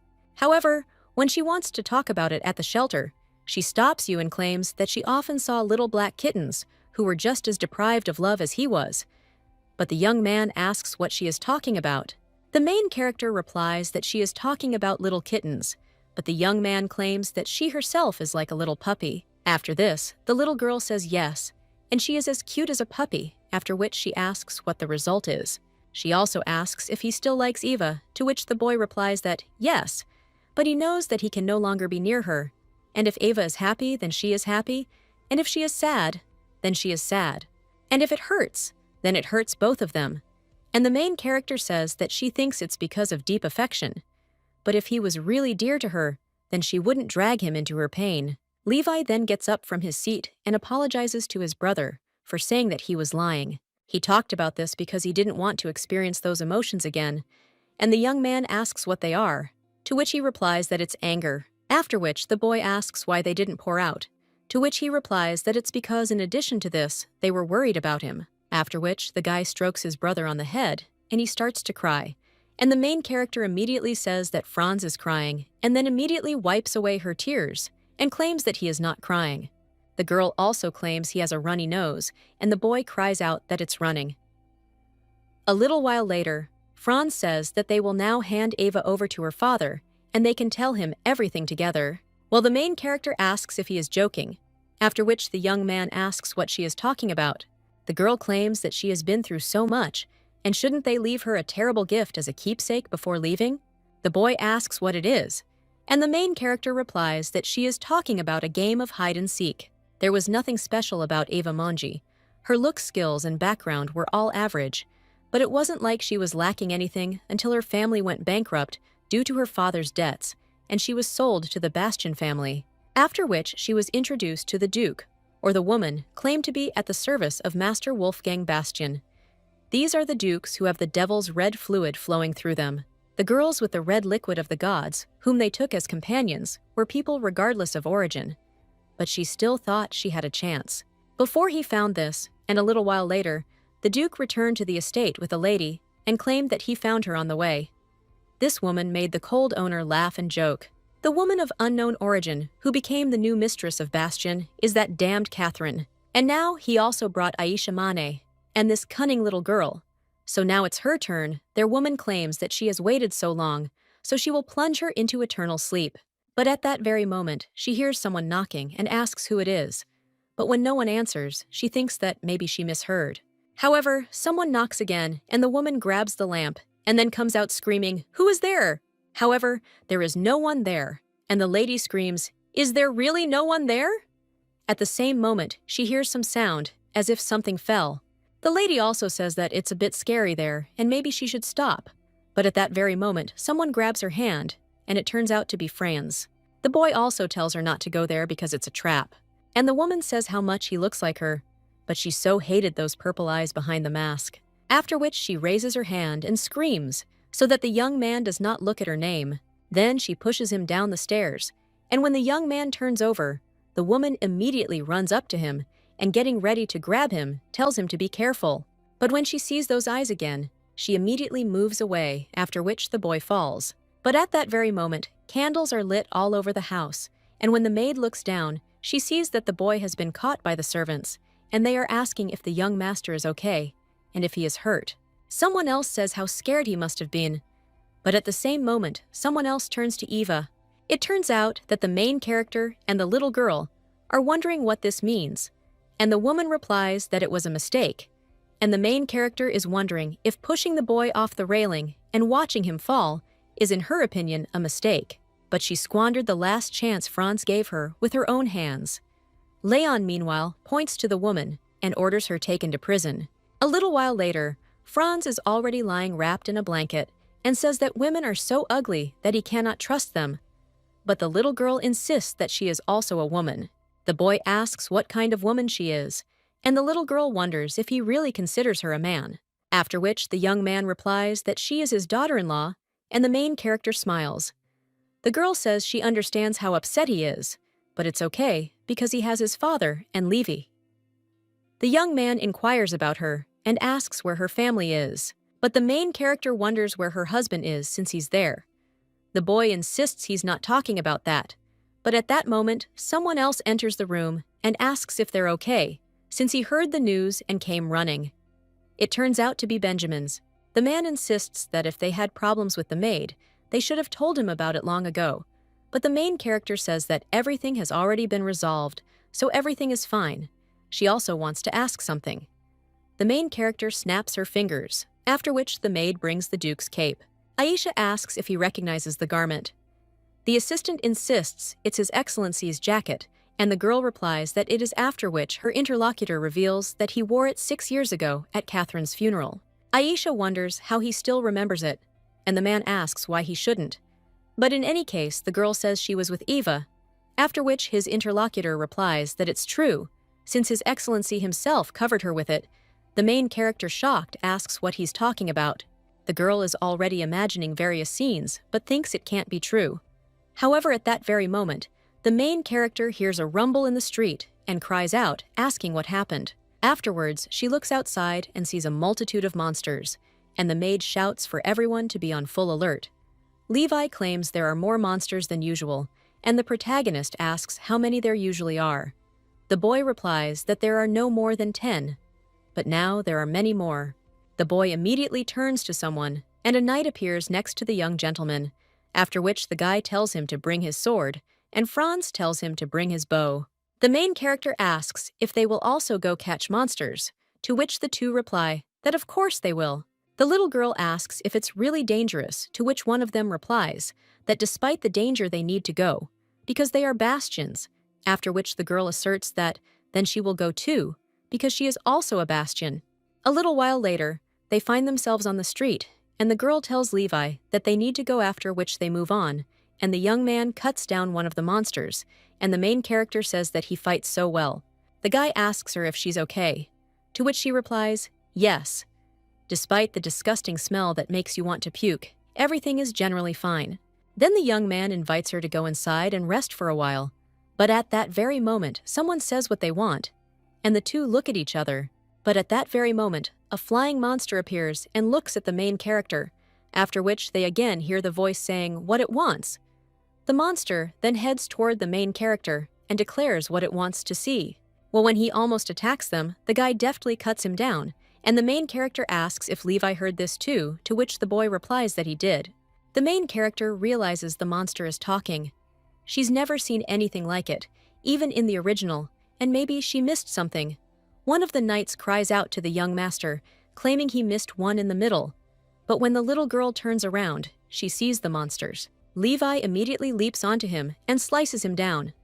The maid insists that medium and small children usually don't get in here so easily, but she doesn't understand why things are like this today, to which one of them insists it's probably because there's a vacancy in the line. The main character asks what, but then realizes that when Ava was sent to prison, the rumors that those who were in collusion with her were also checked and caught, since it would have been too difficult for her to carry it out alone. There are a lot more monsters than usual, and considering all the empty spaces, that's a lot of pressure. The girl immediately jumps off Levi's shoulders and asks where the underground prison is, to which the woman replies that it is located there near the wine cellar. Then the little girl suggests going quickly and getting the people, but Levi grabs the girl's hand and tells her to stay there as he can't protect her when she's in his line of sight. The main character replies that she'll quickly return, but the boy says it's dangerous, after which the little girl asserts that she also wants to protect him, and turning to Betty suggests they go. The two then run off, and a short time later arrive there. The woman also turns to Miss and tells her to find a wine with a red label in the far left wine cabinet, and she will guard the entrance. The little girl agrees, claiming she'll be right back. Afterward, the girl runs into the cellar and searches for the red label, after which she notices one of them and the keys behind it. But at that very moment, she hears a crash. Then the lady goes down into the prison, and as she runs past Ava, she cries out angrily at her, but the lady insists she's not there. The little girl turns to the others and insists there are a lot of monsters outside, so they should come out and help. One of them asks what that means, and the lady replies that there's no time to explain, and if they don't want to fall into her father-in-law's hands, they should come out and fight right now. She also asks if they understand, then says, okay, and then she'll open it. Then the girl asks how. One of them says that if she looks, there's a hole for her thumb. She should insert it until it clicks, turn it, and then it'll open. And also that she'll get away with treating her like that. Then the little girl collapses and realizes the woman is dragging her. The little girl also sees Ruby and mentally asks the spirit to help her in hide and seek. The woman cries out that this is her Ruby. The main character realizes she never returned it. She also wonders why it's her ruby, then cries out that it belongs to Bastion's master. The girl throws the ruby in the woman's face, wondering if it really worked. But she almost fell into an eternal sleep, after which the little girl understands that she needs to run quickly. A little while later, she is already leaving the prison, and the woman asks why Miss was late, after which the main character, with a smile on her face, claims that a strange beetle has stuck to her. The little girl also suggests they hurry and help Levi. The boy stands in front of a horde of monsters and realizes he should cut them down now, as it will be easier to deal with the monsters behind him. It's all he can do to protect Aisha, but at that moment, someone calls out to his son, and he wonders why he's alone. The man claims it's the front line, but the boy says he needs to take care of the monsters ahead if he wants to protect Aisha. His companion replies that this is the correct judgment, after which he offers the boy to go, to which he agrees. A short time later, the maid fights, and the protagonist helps the wounded. Franz Shi also helps out by shooting a bow, and a little while later, someone cries out that the owner has arrived. The main character runs up to Levi and her father-in-law and jumps on them with hugs, telling them they've done a great job. The man announces that she's arrived, and at that very moment, Franz also runs up to them. The main character says that since her father-in-law has already arrived, who will they be now? Franz then yells at her to wait. But when the lady leaves, the young man hesitates a bit, then apologizes, and the man asks what he's talking about. The young man claims he wants to apologize for lying about being sick. His interlocutor insists it was a bad move. Franz is almost in tears at this point. He realizes he asked first, but he was shocked to hear it firsthand. The Duke says he'll be honest, because he didn't know how to handle him, and it was difficult. Laughed a lot, but also got angry. He felt lonely and loved people. The boy wondered if this wasn't like the Bastions, and his father replied that it was definitely unusual. However, he asked the young man's name, to which he replied that it was Franz Bastion, and his father replied that this was correct, as he was one of the Bastions. But the young man insisted that he wanted to become a Bastion like his father and brother. The man asks if this is true, after which he claims that he is glad that the boy is not like them, because he looks like the mother he loved, and his mother is also one of the Bastions. After this, the guy says with a smile on his face that this is true, and at this time behind the door, the main character, almost crying, says how well everything turned out. Well, at that very moment, the Duke opens the door and asks if they were eavesdropping, to which the girl replies that they just wanted to make sure for the sake of peace in the family. But she also wonders why he has already left, to which the man replies that Franz was so happy, but he still needs to worry about something else. A short time later, the Duke descends into the dungeon, and when the maid sees him, she hopefully turns to her master. The man asks if she knows why he appointed her chief servant. The girl asks what he's talking about. The Duke says it's because she was useful, and even though she was rotten, Franz felt comfortable around her. But how dare she harm his child? The woman replies that she did not cause Herr Franz any physical harm. The man immediately replies that he's not talking about that, because he has 3 children, and 2 of them suffered emotional and physical trauma because of her. He then goes on to say that the woman is fired, and then in shock asks how he can treat her like that, since she was babysitting the young gentleman. Wolfram turns to Benjamin and tells him to sort this out, to which the man agrees. When the Duke leaves, the woman merely cries out to her master, but the Duke's assistant insists that he will deal with her because she made the young master and Miss suffer. A short time later, the protagonist smiles and realizes that this morning was very cheerful. First, Eve was driven away, and her father-in-law sent her the remaining maids. She also asked about the relationship between Eve and her father-in-law, which greatly troubled her, but the man claimed that he covered her with a cloak because I was afraid that Franz was cold. And the second thing is that she received a set of keys that only the owner can have, and later when she gets angry, she steals Ruby from the house. Meanwhile, someone else approaches the place, and it turns out to be Betty O. The woman claims that the clothes sent by Raphael have been delivered, and the girl asks if this is true, and also understands that the most important thing is that the wedding dress has arrived, and that tomorrow they have decided to have a wedding with Levi. A little while later, the wedding day arrives, and Levi is waiting for his bride, after which the main character approaches him with a smile on her face and asks how long he's been waiting. He asks if she's definitely okay with having the wedding in such a small place, And the girl replies that she's told him so many times that it's okay because she was the one who wanted to have it there. And yet now she will live there. And this is the most special ceremony for her, after which the girl asked if he understood, but if he wanted to spend more time together. However, at that very moment, the young man replied no. And then the lady said that they had moved on, after which she invited him to go to the waiting room, after which Levi walks down the aisle first. The Duke looks at the little girl and then claims that when they first met, she said she would be his daughter-in-law and that her husband was in Bastion. The lady also said other strange things. He thought about taking care of her for a bit and sending her away, but everything really turned out just as she wanted to, which the little girl replies that it's true and it all seems like a dream. The main character also wonders where the real Aisha went and whether she was really sacrificed as a saint and plunged into eternal sleep at an early age. The lady also wonders if she has gone to a good place, after which she hopes that this is the case, and then she who has taken her place will feel less guilty. The girl also asks the Duke to tell her something as a new daughter-in-law, and he asks if she is doing well, to which the girl replies that she always does well, and he replies that it is obvious. But the lady also says that it seems she can live even better in Bastion, after which she suggests going, and then someone announces that the bride's exit has arrived. The Duke's assistant, observing this, says that Aisha is really getting married, and the Baroness suggests that he stop crying because he will be misunderstood. The main character also sees Levi, but when she's about to approach him, the Duke lifts the girl into his arms. The young man tries to take her away, but the Duke prevents him, after which the main character pushes him away and tells the two of them to leave. The little girl then continues on, but when she turns around, she asks why her husband isn't following. At that moment, the girl trips over her dress and begins to fall. Levi immediately runs up to her and grabs her, saying that the lady looks very beautiful today. He also apologizes for being late in bringing this up. Aisha claims that she will make him happy, and he will not regret his choice, so she will do everything possible. The girl also asks if he believes her to, which he replies that he does. A short time later, the main character is already lying in bed and realizes how tired she is.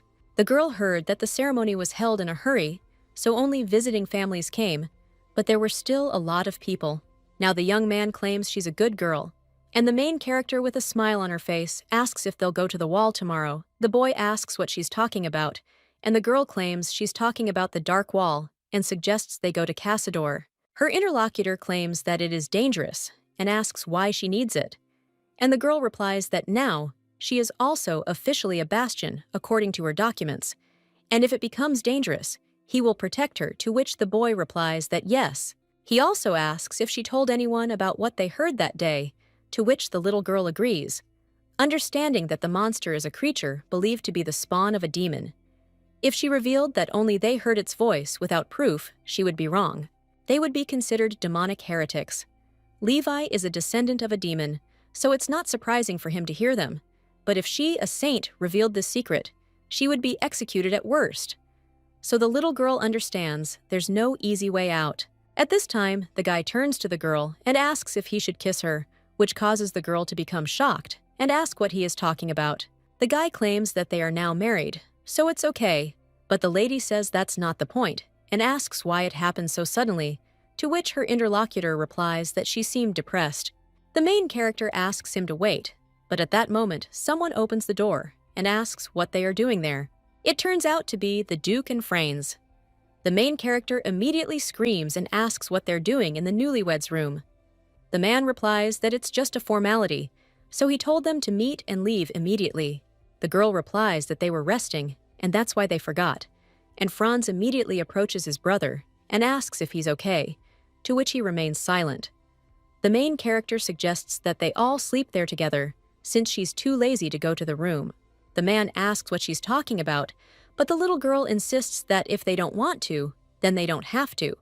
Levi immediately insists that he does, and the Duke also says that nothing can be done. Franz says he also wants to sleep with his brother. And so the night passed peacefully, and the next morning arrived. When the main character is about to go to the wall, the maid claims that no one but her would go on a honeymoon to the dark wall, in response to which the main character only smiles. The woman then tells them to drive carefully, and the little girl agrees. A little while later, she realizes everyone there is looking at them sideways, and the guys reply that it's because of the ceremony. From their point of view, the next owner and mistress appeared, so they are curious. And the little girl says something like this, after which she looks out the window and greets them. The residents immediately greet the little lady with smiles on their faces. Franz says the girls love it, and the main character says he's so jealous, after which the two exchange glances. A little while later, the main character is already falling asleep, but at that very moment, she hears a rumble, and the Duke says that it seems to be a monster, after which the little girl asks why they are so calm, to which the man replies that there are 3 bastions there. At this moment, someone cuts down the monster, and the man claims there's a squad behind them.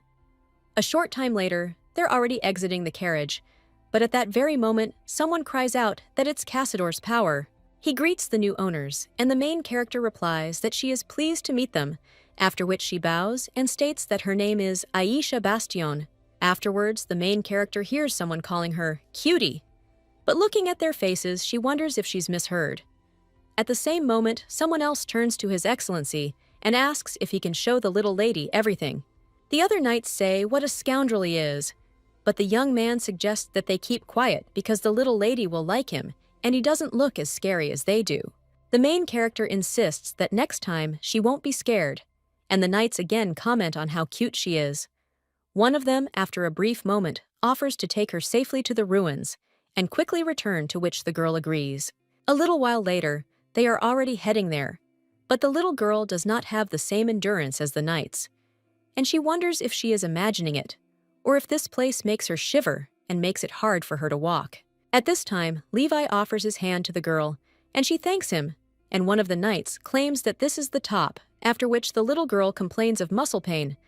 But when she looks at the view, she wonders if this is the dark wall, but it doesn't look like a wall at all, and if you look closely, they've even pitched tents next to it. The main character claims they're guarding her so close and asks if they're scared. Her interlocutor replies that they are a fortress and a pillar, the last stronghold of the empire, and part of the bastion. After which the girl says that they are all really cool. A short time later, they head back. The lady understands that the inspection of the walls had to be completed earlier so as not to interfere with Cassador's hunt, and in contrast to worries about whether she would encounter any large monsters during her stay there, she was happy that she was able to meet several small monsters, to hear their voice. But no news is a good thing, so she hopes she never hears it. However, at that very moment, the girl smells a red liquid and wonders if something has happened in the mansion. When they approach the gate, the girl realizes that no one comes out to meet them, after which she is about to open the door. But at that very moment, the maid looks out from behind it and asks if they have really arrived. The woman also claims that they are earlier than they thought, and one of the maids asks if they are already back, and another servant shouts at them to quickly clean up and set everything up again. The maid asks them to wait outside for a bit, but at that moment, she slips on a puddle of red liquid, after which she falls, and the main character asks if she is okay. After which she looks around the mansion and wonders if this is a Halloween party. The woman explains that they wanted to greet the little lady and congratulate her on her wedding, so they prepared a party, but masked strangers suddenly burst into the house. They wanted to give young Master Levy a few good memories before he left for the academy. Another maid tries to stop her, but it's too late, and the main character wonders if she'll ever be alone again. Betty suggests her mistress not cry, and Levi insists he'll write to her. At this point, the Duke's assistant says he'd like to say something. The man asks if this is the imperial family, and his companion asks how he knows, to which the man replies that it's obvious since they burst into the kitchen with it, after which he points to the bottle. The man asks if it's poison, and his interlocutor replies, "The States have a drug that causes infertility, and it's especially effective on young girls." The Duke asks if it's a wedding congratulation, and if they've been given a gift, they should repay in kind. The Duke's assistant asks if he's considering sending mercenaries to the imperial family, and the man replies that it would be a hassle to deal with the consequences, to which Benjamin replies that that's true, and if you try to comply with them, they'll stick around even more. The Duke insists they need to show them their warmth. Benjamin, meanwhile, is trying to avoid overtime and says that warmth itself should be kept to a minimum. Meanwhile, the man talks about the crystal fountain in the imperial palace and asserts that they would destroy what was most precious and beloved, to which Benjamin almost in tears agreed. After a party thrown by the workers, the girl decided to ask her father-in-law to tell her everything about Bastian, because she was now one of them too. The man said he would introduce her to a special lecturer, so she wonders who it is. A little while later, Benjamin enters the room, apologizes, and announces that he'll be giving the lecture on Bastian today, and that his name is Benjamin Cooper. The protagonist wonders if he's the special lecturer the father-in-law was talking about, and the guy asks if she has any objections. The man also throws books on the table and claims it took a lot of work to get them, and the girl asks what kind of books they are. The man says because she said so. He wants to learn more about Bastian, so he's prepared books on history and the environment. She'll have to study this amount today, and the protagonist realizes she's doomed. 5 hours later, the man continues his story, insisting that only in Chapter 7 about Jose Bastian. It received an official name, and what had been called the Silent Forest, after the monster invasion, became the Forest of Sorrow. The black fog that enveloped it was so chilling that it was called the Dark Wall, or as it is usually called in the Bastion, simply the Wall. The guy also asks how far along the wall the lady walked today, and she replies that she reached the ruins. The man says something like that, after which he asserts that the ruins themselves have a history full of ups and downs, and the girl realizes that he doesn't seem to care that she's nodding off. The man claims that if we were to talk more about Jose Bastian, he often engaged in monster extermination. The Cazadores, who had previously been close to mercenaries, became an official organization, and he established discipline to improve their effectiveness. The main character says that it seems Chapter 7 didn't particularly like monsters, to which the man replies that he lost his bride at a young age during a wave of monsters, and the little girl understands that no one before her has fallen into eternal sleep, so it doesn't seem real. But because of the monsters, even the children fell into eternal sleep. But she misses them, and as soon as she remembers that voice, she feels strange. She feels melancholy bitterness, and this voice conveys a feeling that a monster couldn't possibly experience. But the protagonist says that Jose Bastian's reign as head of the clan was short-lived, and he didn't fall into eternal slumber at an early age. He didn't marry, and no one expected him to bear heirs. Therefore, he gave up leadership to his younger brother, and the main character asks why he could already remarry. But his interlocutor replies that he could not forget his fiancée, and the girl claims that it happened in childhood, and the man replies that it is because he is one of the Bastion. At this point, the protagonist notices Levi, and the teacher suggests ending the lesson and asks how she's doing today, but the little girl replies that she felt very powerless. However, this only further amazes her, as they didn't give up in such a situation. After which, the lady moves on, and Benjamin says that's enough, and the girl becomes a full-fledged Bastion. A little while later, the main character asks if the guy has packed everything, to which he replies, yes. The girl also asks if he's leaving tonight, and he asks if he needs to hurry, to which the guy replies that he can stay for a couple more days. But then people reply that no, and it's better for him to leave early to get there safely. After which, she also says that it might be better to leave tomorrow. The protagonist also recalls the teacher's words about the Duke not marrying, because he couldn't forget his fiancée. The lady also thinks that if Bastian's love is so reckless and lonely, she wishes Levi didn't love her so much. Well, the little girl also says it seems too late, and the young man asks what she's talking about, to which the girl replies, nothing. A little while later, the main character suggests sleeping together again tonight, before Levi leaves Franz, then says that they're not kids anymore, and the main character says that whoever wants to can raise their hand. The little girl also claims that Franz eats vegetables so well, but Levi and her father-in-law don't, to which the boy replies that it's because he looks like his mother, and the girl asks if she liked vegetables, and the boy says that she liked sweets too, after which the main character says that's how it is. She also sees the expression on the Duke's face and asks if something really happened, and he replies that he remembered something about his wife, and the little girl asks what it was about to, which he replies that when she was alive, he might not have eaten enough carrots, and the woman pointed this out, after which she became interested. What is this?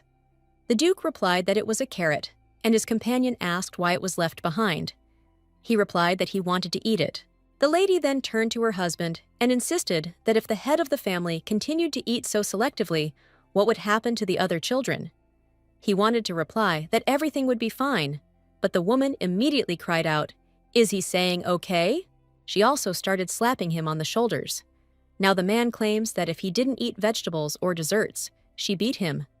A little while later, they knock on the main character's door and ask if they can come in. The girl tells them to come in quickly, and the Duke asks what's on her mind, and the main character wonders if it's really that obvious. Initially, she asked them to sleep together for the sake of family harmony, but if you think about it, it's connected to Bastian's magic. The girl also claims she remembered something there, and the boy asks what else, after which the girl claims she didn't see her mother-in-law.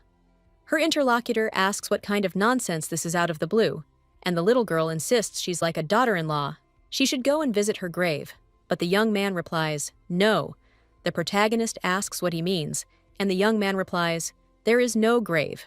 Aisha asks why, and the Duke replies it was necessary. The lady asks what that means. Franz asks what is wrong with her, and the lady understands that despite all her innocence, she considered herself Bastian, but she knows that this is not true, so she became even more attached. But then she heard about Catherine and thought that a foreigner like her could not even have a grave. The little girl asks how there can be no grave, even if it's a will, and how low that is. Levi then uncovers the girl's grave and says she'll suffocate, after which the little girl apologizes and claims she just suddenly felt sleepy. But at that very moment, the young man lifts the blanket and lies down next to her. They both cover themselves, and the young man says he'll do as she wants. The main character asks what he's talking about, and the young man replies, "Anything." And the lady insists it's incredible. She also wonders why the guy says exactly what she wants to hear, and he replies that it's because he likes her. But at that very moment, the Duke removes the blanket from the two and declares that they have decided to get married rather than date, after which the little girl replies that it's not so. Franz immediately lies down between the two and declares that he will be next to his brother. Then the main character pulls the Duke along, and they all lie on his arm together, and the girl says, "It's the merging of the bastions." The man claims it's even awkward, but the little girl insists he'll get used to it quickly. A short time later, they fall asleep, and that night, the lady has a strange dream. It involves two eggs that address her as Mother. The protagonist thinks this can't be true and wonders what they are. At the same moment, Levi turns to her and says that these are really their children, after which he asks if she doesn't remember, since he and she are in the attic. But at that very moment, the main character screams and gets out of bed. She's also wondering what this dream about eggs was, but when she looks around, she realizes everyone has already left. She immediately runs out of the room, and the maid asks the little lady what happened. The girl asks where Levi is, and the woman replies that the young master has left. And the girl asks when something happened, replies that he left early at dawn and said he'd never seen her sleep so soundly, so he and the master asked her not to wake her. The main character asks how he could have not said goodbye, after which the woman pulls out a letter and claims the young master asked her to give it to her. The girl unfolds the letter, and it says that he will definitely get an A on his next exams and will miss him. The main character almost cries, realizing she will miss him too. A short time later, the girl is already learning etiquette. Franz tells her not to cling to the cup with her fingers, but to do it lightly. She held it, but when she couldn't do it, the young man screamed like a panther because her hands were shaking. A couple of days ago, the girl claimed that she wanted to learn etiquette, and the Duke asked if there was a need for it. She replied that she didn't want to be neglected, not with the last name Bastian, after which the man asked if she had chosen a teacher, and the main character insisted. Franz said he would train her. The young man asked when he'd said that, but the girl simply asked him to help, after which the Duke said they'd offer a reward. Points from France. He'll give her a gift. The main character said it was excellent, and she'd definitely get 90 points, and also vomit, or rather accept the gift from her father-in-law. Now the main character realizes she said it so boldly, but it's harder than she thought. At this point, he tells the lady to straighten her back. She needs to sit up straight. He also claims it would be quicker to eradicate the tea ceremony from the world. Well then, one of the maids claims that the mistress has become much better, and that the cookies are spilling fewer crumbs, and it's almost impossible to hear her putting down a cup. The girl replies that it's so noisy outside that she should be able to hear the cup. The lady also wondered why it was so noisy these days, since they wouldn't even let her see, after which one of the maids insisted the lady would find out later. So time passed. One day in late autumn, the girl was sitting in the garden drinking tea. She demonstrated excellent manners, and the young man watching her simply replied that he was giving her 1 point. The main character, shocked, asked him what he was talking about, and he replied that he was giving her 91 points, at which point she jumped happily. The lady also insisted that she would go get a gift from her father-in-law, but the young man suggested she wait as they weren't finished yet. When the lady approached her father-in-law, he insisted he wouldn't be able to give her a gift. The little girl asked him what he was talking about, as that was exactly what she was waiting for. So he asked her to wait an hour. The girl then insisted she could wait that long and sat down on the sofa. But at that moment, she heard a crash, and when she turned around, she saw a maid at the window greeting her mistress. The main character greeted her with a smile on her face and asked if the hired men had come again, to which the woman replied that everything was as usual. Aisha claims she'd also like to know how to protect herself, at least to which the man replies that she needs to protect herself from others. So why would she need it? But the girl replies that if her life were in danger, she wouldn't even be able to do anything about it. Her interlocutor says that this makes sense, after which he insists that they should call Baroness Manet after a long time.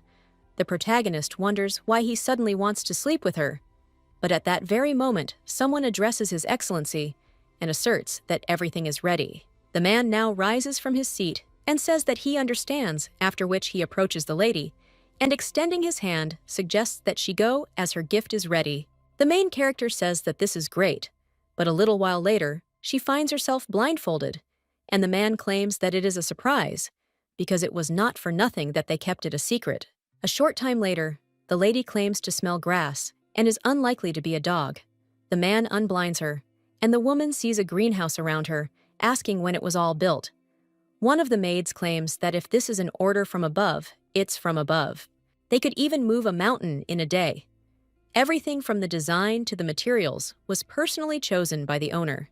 The main character asks if they're talking about her father-in-law, but the man insists he was going to give it to her for her birthday 6 years ago, but the funeral happened first. The little girl wonders if she also loved flowers, to which the man replies that she loved all living things, and the main character says that she is a sensitive person, after which she bows and thanks the Duke, and also states that she is very happy. She also claims that the clear-cut Catherine would definitely have said the same. The Duke then replies that it's true. A month after the lady received the Bastion greenhouse as a gift, winter crept up unnoticed, and she battled the cold daily, and the girl realizes she still can't get used to it. To such cold. At this point, someone approaches the little lady and claims that the priests of the Sacred Kingdom have arrived. The little girl asks if this is true and says she'll go check it out. The woman asks why the lady in the blanket is responding to something, that this is to hide her pretty face. The woman understands that the young lady is a good person, but sometimes she behaves very strangely. The main character understands that she didn't want to hide her beauty. If she were caught, she would be sent to the temple. But when the girl sees these priests, she wonders if that's all her father-in-law told her, that every year the Holy State sends its reapers and holy knights to support them. Support is a good thing, and the girl rejoiced. But when she looks at the servants, she asks what is wrong with them, and one of them claims that he doesn't know why they come every year, because all they do is eat their food, and the other says that it would be better if they didn't come at all. Aisha understands that of course no one likes her behavior, and that they can't be dealt with because of the high priest's seal. One of the temple workers claims to smell a foul devil. The protagonist realizes that if Noir had Bastion, she'd be right. Then, for Lumiere, the equivalent was the family of high priests of the sacred state, when on half of Lumiere Noir descended onto a barren bastion. Then, Lumiere planted the only tree on the most fertile land, and this is the world tree. At that time, Lumiere himself identified the boy and made him the guardian of the tree, and he became the first high priest of the future sacred state. It is thanks to the Kate document that this story has been preserved to this day. A member of the people is born a high priest of the sacred state. When there are 5 leaves in bloom, it is difficult for an ordinary person to bloom, even 1 leaf. So Hakat was the proof, and the goal that all the priests of the world were striving for. When Aisha, who is not even a member of the high priest's family, had 5 leaves, it caused a storm of indignation, and the little girl understands that the situation has changed greatly, so it is unknown what will happen, and their main character is wondering when they will leave. The woman replies that she doesn't know, and that they usually stay until the full moon. The protagonist wonders if this means she needs to hide for half a month, after which she seems to be asking them to leave, and she also mentally asks Levi to return soon. After the full moon, the main character is in the greenhouse, admiring the roses, and saying she didn't realize it when they were still in bud, but her father-in-law gave her golden roses. Her companion says it's truly beautiful, and the main character claims she wants to show this to Levi as soon as possible. The maid claims she actually wanted to tell her that the young master said he'd be arriving late because there was a lot of snow. The young man understands that the shortest route was blocked by snow, but then he remembered the girl and asked if the horse could fly. But the girl said that the boy also asked, after which the young man said that if he overcomes this route, he will give him 50 carrots, and the horse claimed that it was easy. Now the main character is trying not to cry, and the maid is trying to calm her down. A little while later, the girl is already looking out the window, and Franz asks what she's doing, to which the lady replies that she's waiting for Levi to arrive. She wants to meet him as soon as he arrives, and the boy then replies that he will too, after which the two sit and look out the window. And so 1 day passes, then 2, and then 4. Levi arrived home. He turned to his horse and claimed that he had worked hard, but at that very moment, the main character and Franz ran up to him, after which they dropped the guy on the floor and welcomed him home, and the young man claimed that he had returned. When the main character saw the guy off, she insisted that he not open his eyes, to which he agreed. And a little while later, they found themselves in the greenhouse, and the girl said that now he could open his eyes. The young man looked at all this and was surprised, and the main character asked him if he liked it, to which he replied that he did. He also looked at the girl who was smiling brightly, then approached her, and the main character asked what was going on. The young man silently asserted that he hoped she would be with him forever, but then he said nothing. A short time later, the Baroness tells the lady to maintain her posture and compose herself, and to use her muscles and inner strength to lift herself. A couple of days ago, the Duke asked if the lady had said she wanted to gain strength to defend herself, and the girl asked if he remembered. The man also asked if there was the weapon she wants to learn to control, to which the girl replied that she wants to control a whip, and the Duke replied that it suits her, after which the little girl asked if this was a compliment, to which he replied that he did not know. A couple of days later, she had to run holding a log, and the Baroness claimed that everything starts with physical training. But the little girl fell and claimed that she could no longer do it, after which the woman claimed that they could stop with this and continue tomorrow. Levi wipes the girl's forehead and asks if she's really having a hard time, and the girl replies that she's sad because she wanted to go on a date with him during the holidays. Franz tells him not to fall for it because she's just looking for an excuse to relax, and the girl suggests he keep quiet. The young man also says that she can simply finish classes if she doesn't want to go, but the little girl replies that it's not like that, but she also understands that it's really a shame because when the winter holidays end, Levi will return to the academy again. But there are only 10 classes at the Rev Academy, which means that from the moment of admission studies last 10 years. Levi completed 2 years, meaning there are still 8 years left. At that very moment, the girl hears someone talking and wonders if someone has arrived, after which she peers into one of the rooms. Meanwhile, the Duke tells someone he's refusing his marriage, and the other person insists that this is unacceptable. The man says that unfortunately, their daughter-in-law doesn't want to study, and the main character wonders if he really thinks she's a fool. His interlocutor at this time is wondering how he can change his mind about rejecting the recommendation of Her Majesty the Empress, and how shameless it is on his part since he even dares to touch her jewelry. But the man claims that they touched these jewels first, and his interlocutor then asks if he really means to say that he doesn't care what happens to Levi's marriage certificate. But it's so hard because he heard that they haven't looked at it yet, and the main character thinks, hasn't their marriage certificate been processed yet? If they are aristocrats in the Mansi Empire, they are obligated to present their marriage certificate to the imperial court. A marriage is only recognized if the certificate bears the emperor's seal and then a list of aristocrats. They cheat immediately. This means she's not yet officially a bastion. The imperial court hasn't yet accepted their marriage. The imperial court that mocked Aisha in a past life.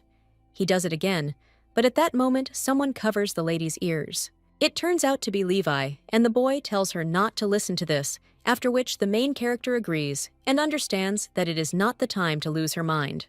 If they say that only by accepting the Empress's recommendation will they approve the marriage certificate, then she doesn't know what it is, but she will definitely marry Levi. The girl immediately cries out to her father-in-law and insists that she will accept it. The man asks if she even knows what it is, to which the girl replies that she doesn't know. But isn't it hers to decide whether to accept it or not? After which, the main character tells him to give it to her, and the man claims that she is, after all, a baroness from an unknown province who does not know etiquette. But when he turns around, he sees two boys who are looking at him menacingly, and at the same moment, the man opens the scroll and claims that Her Majesty the Empress has issued a decree for her to enter the Rev Academy, and the girl in shock asks what he is talking about. A little while later, the main character asks how this is possible, and the young man claims that everything has already been decided, so nothing can be done. But the girl says that it seems they are happy about it. The girl looks at the two of them. Levi is already studying at the academy, and Franz will be enrolling at the same time. The girl also wonders what kind of place this Rev Academy is. The man replies that this is the place where he and the Duke graduated from, and all the Dukes of Bastion graduated from the Rev Academy, after which the main character is surprised and claims that the competition for admission is simply crazy, and it is like a war. But at the end of the day, it's a normal school. Students gather together, socialize, and make friends. But there are those who don't. The main character asks why Her Majesty the Queen decided to send her to the academy, and the man replies that if it's about her, it's her. However, the Duke interrupts his assistant and claims she's a psychopath, but the girl asks if that's even possible. Benjamin asserts that Her Majesty is not the biological mother of His Majesty the Emperor, but that she raised him as her own son. That's why His Majesty the Emperor always follows her will. The main character asks if she's not a good person, but her interlocutor replies that being a good mother to her children doesn't mean being a good person to others, and the girl asks if that means she's a bad person. The man replies that, as Empress, she commands well-deserved respect, and she's simply a little unusual, so it's unclear why she wants to force her to enroll in the academy. Frankly, understanding her thoughts is much more difficult than understanding any academic discipline, and the main character says so. She hopes they'll never have to meet. But then the girl asks what they're looking at. Someone else replies that the imperial family can only write a letter of recommendation to Rev Academy once a year, and that it's the greatest fortune and the greatest honor for the recipient. Since she received such a valuable gift, it's only natural to thank her. The main character cries out, and the Duke suggests she might as well rip it apart, to which the girl replies that she can't, and so she'll soon find herself in the imperial palace. The lady spent her days training for combat and learning etiquette, so time flew by, and the day of departure for the imperial palace arrived. The little girl sitting in the carriage wondered whether she should jump off now. The girl was worried about meeting the Empress, but there was someone else who worried her even more, and that was Mercedes Giovanni Augustus Diamanta, who is the crown prince of the empire and the main male character in the novel Lotus from the Mud,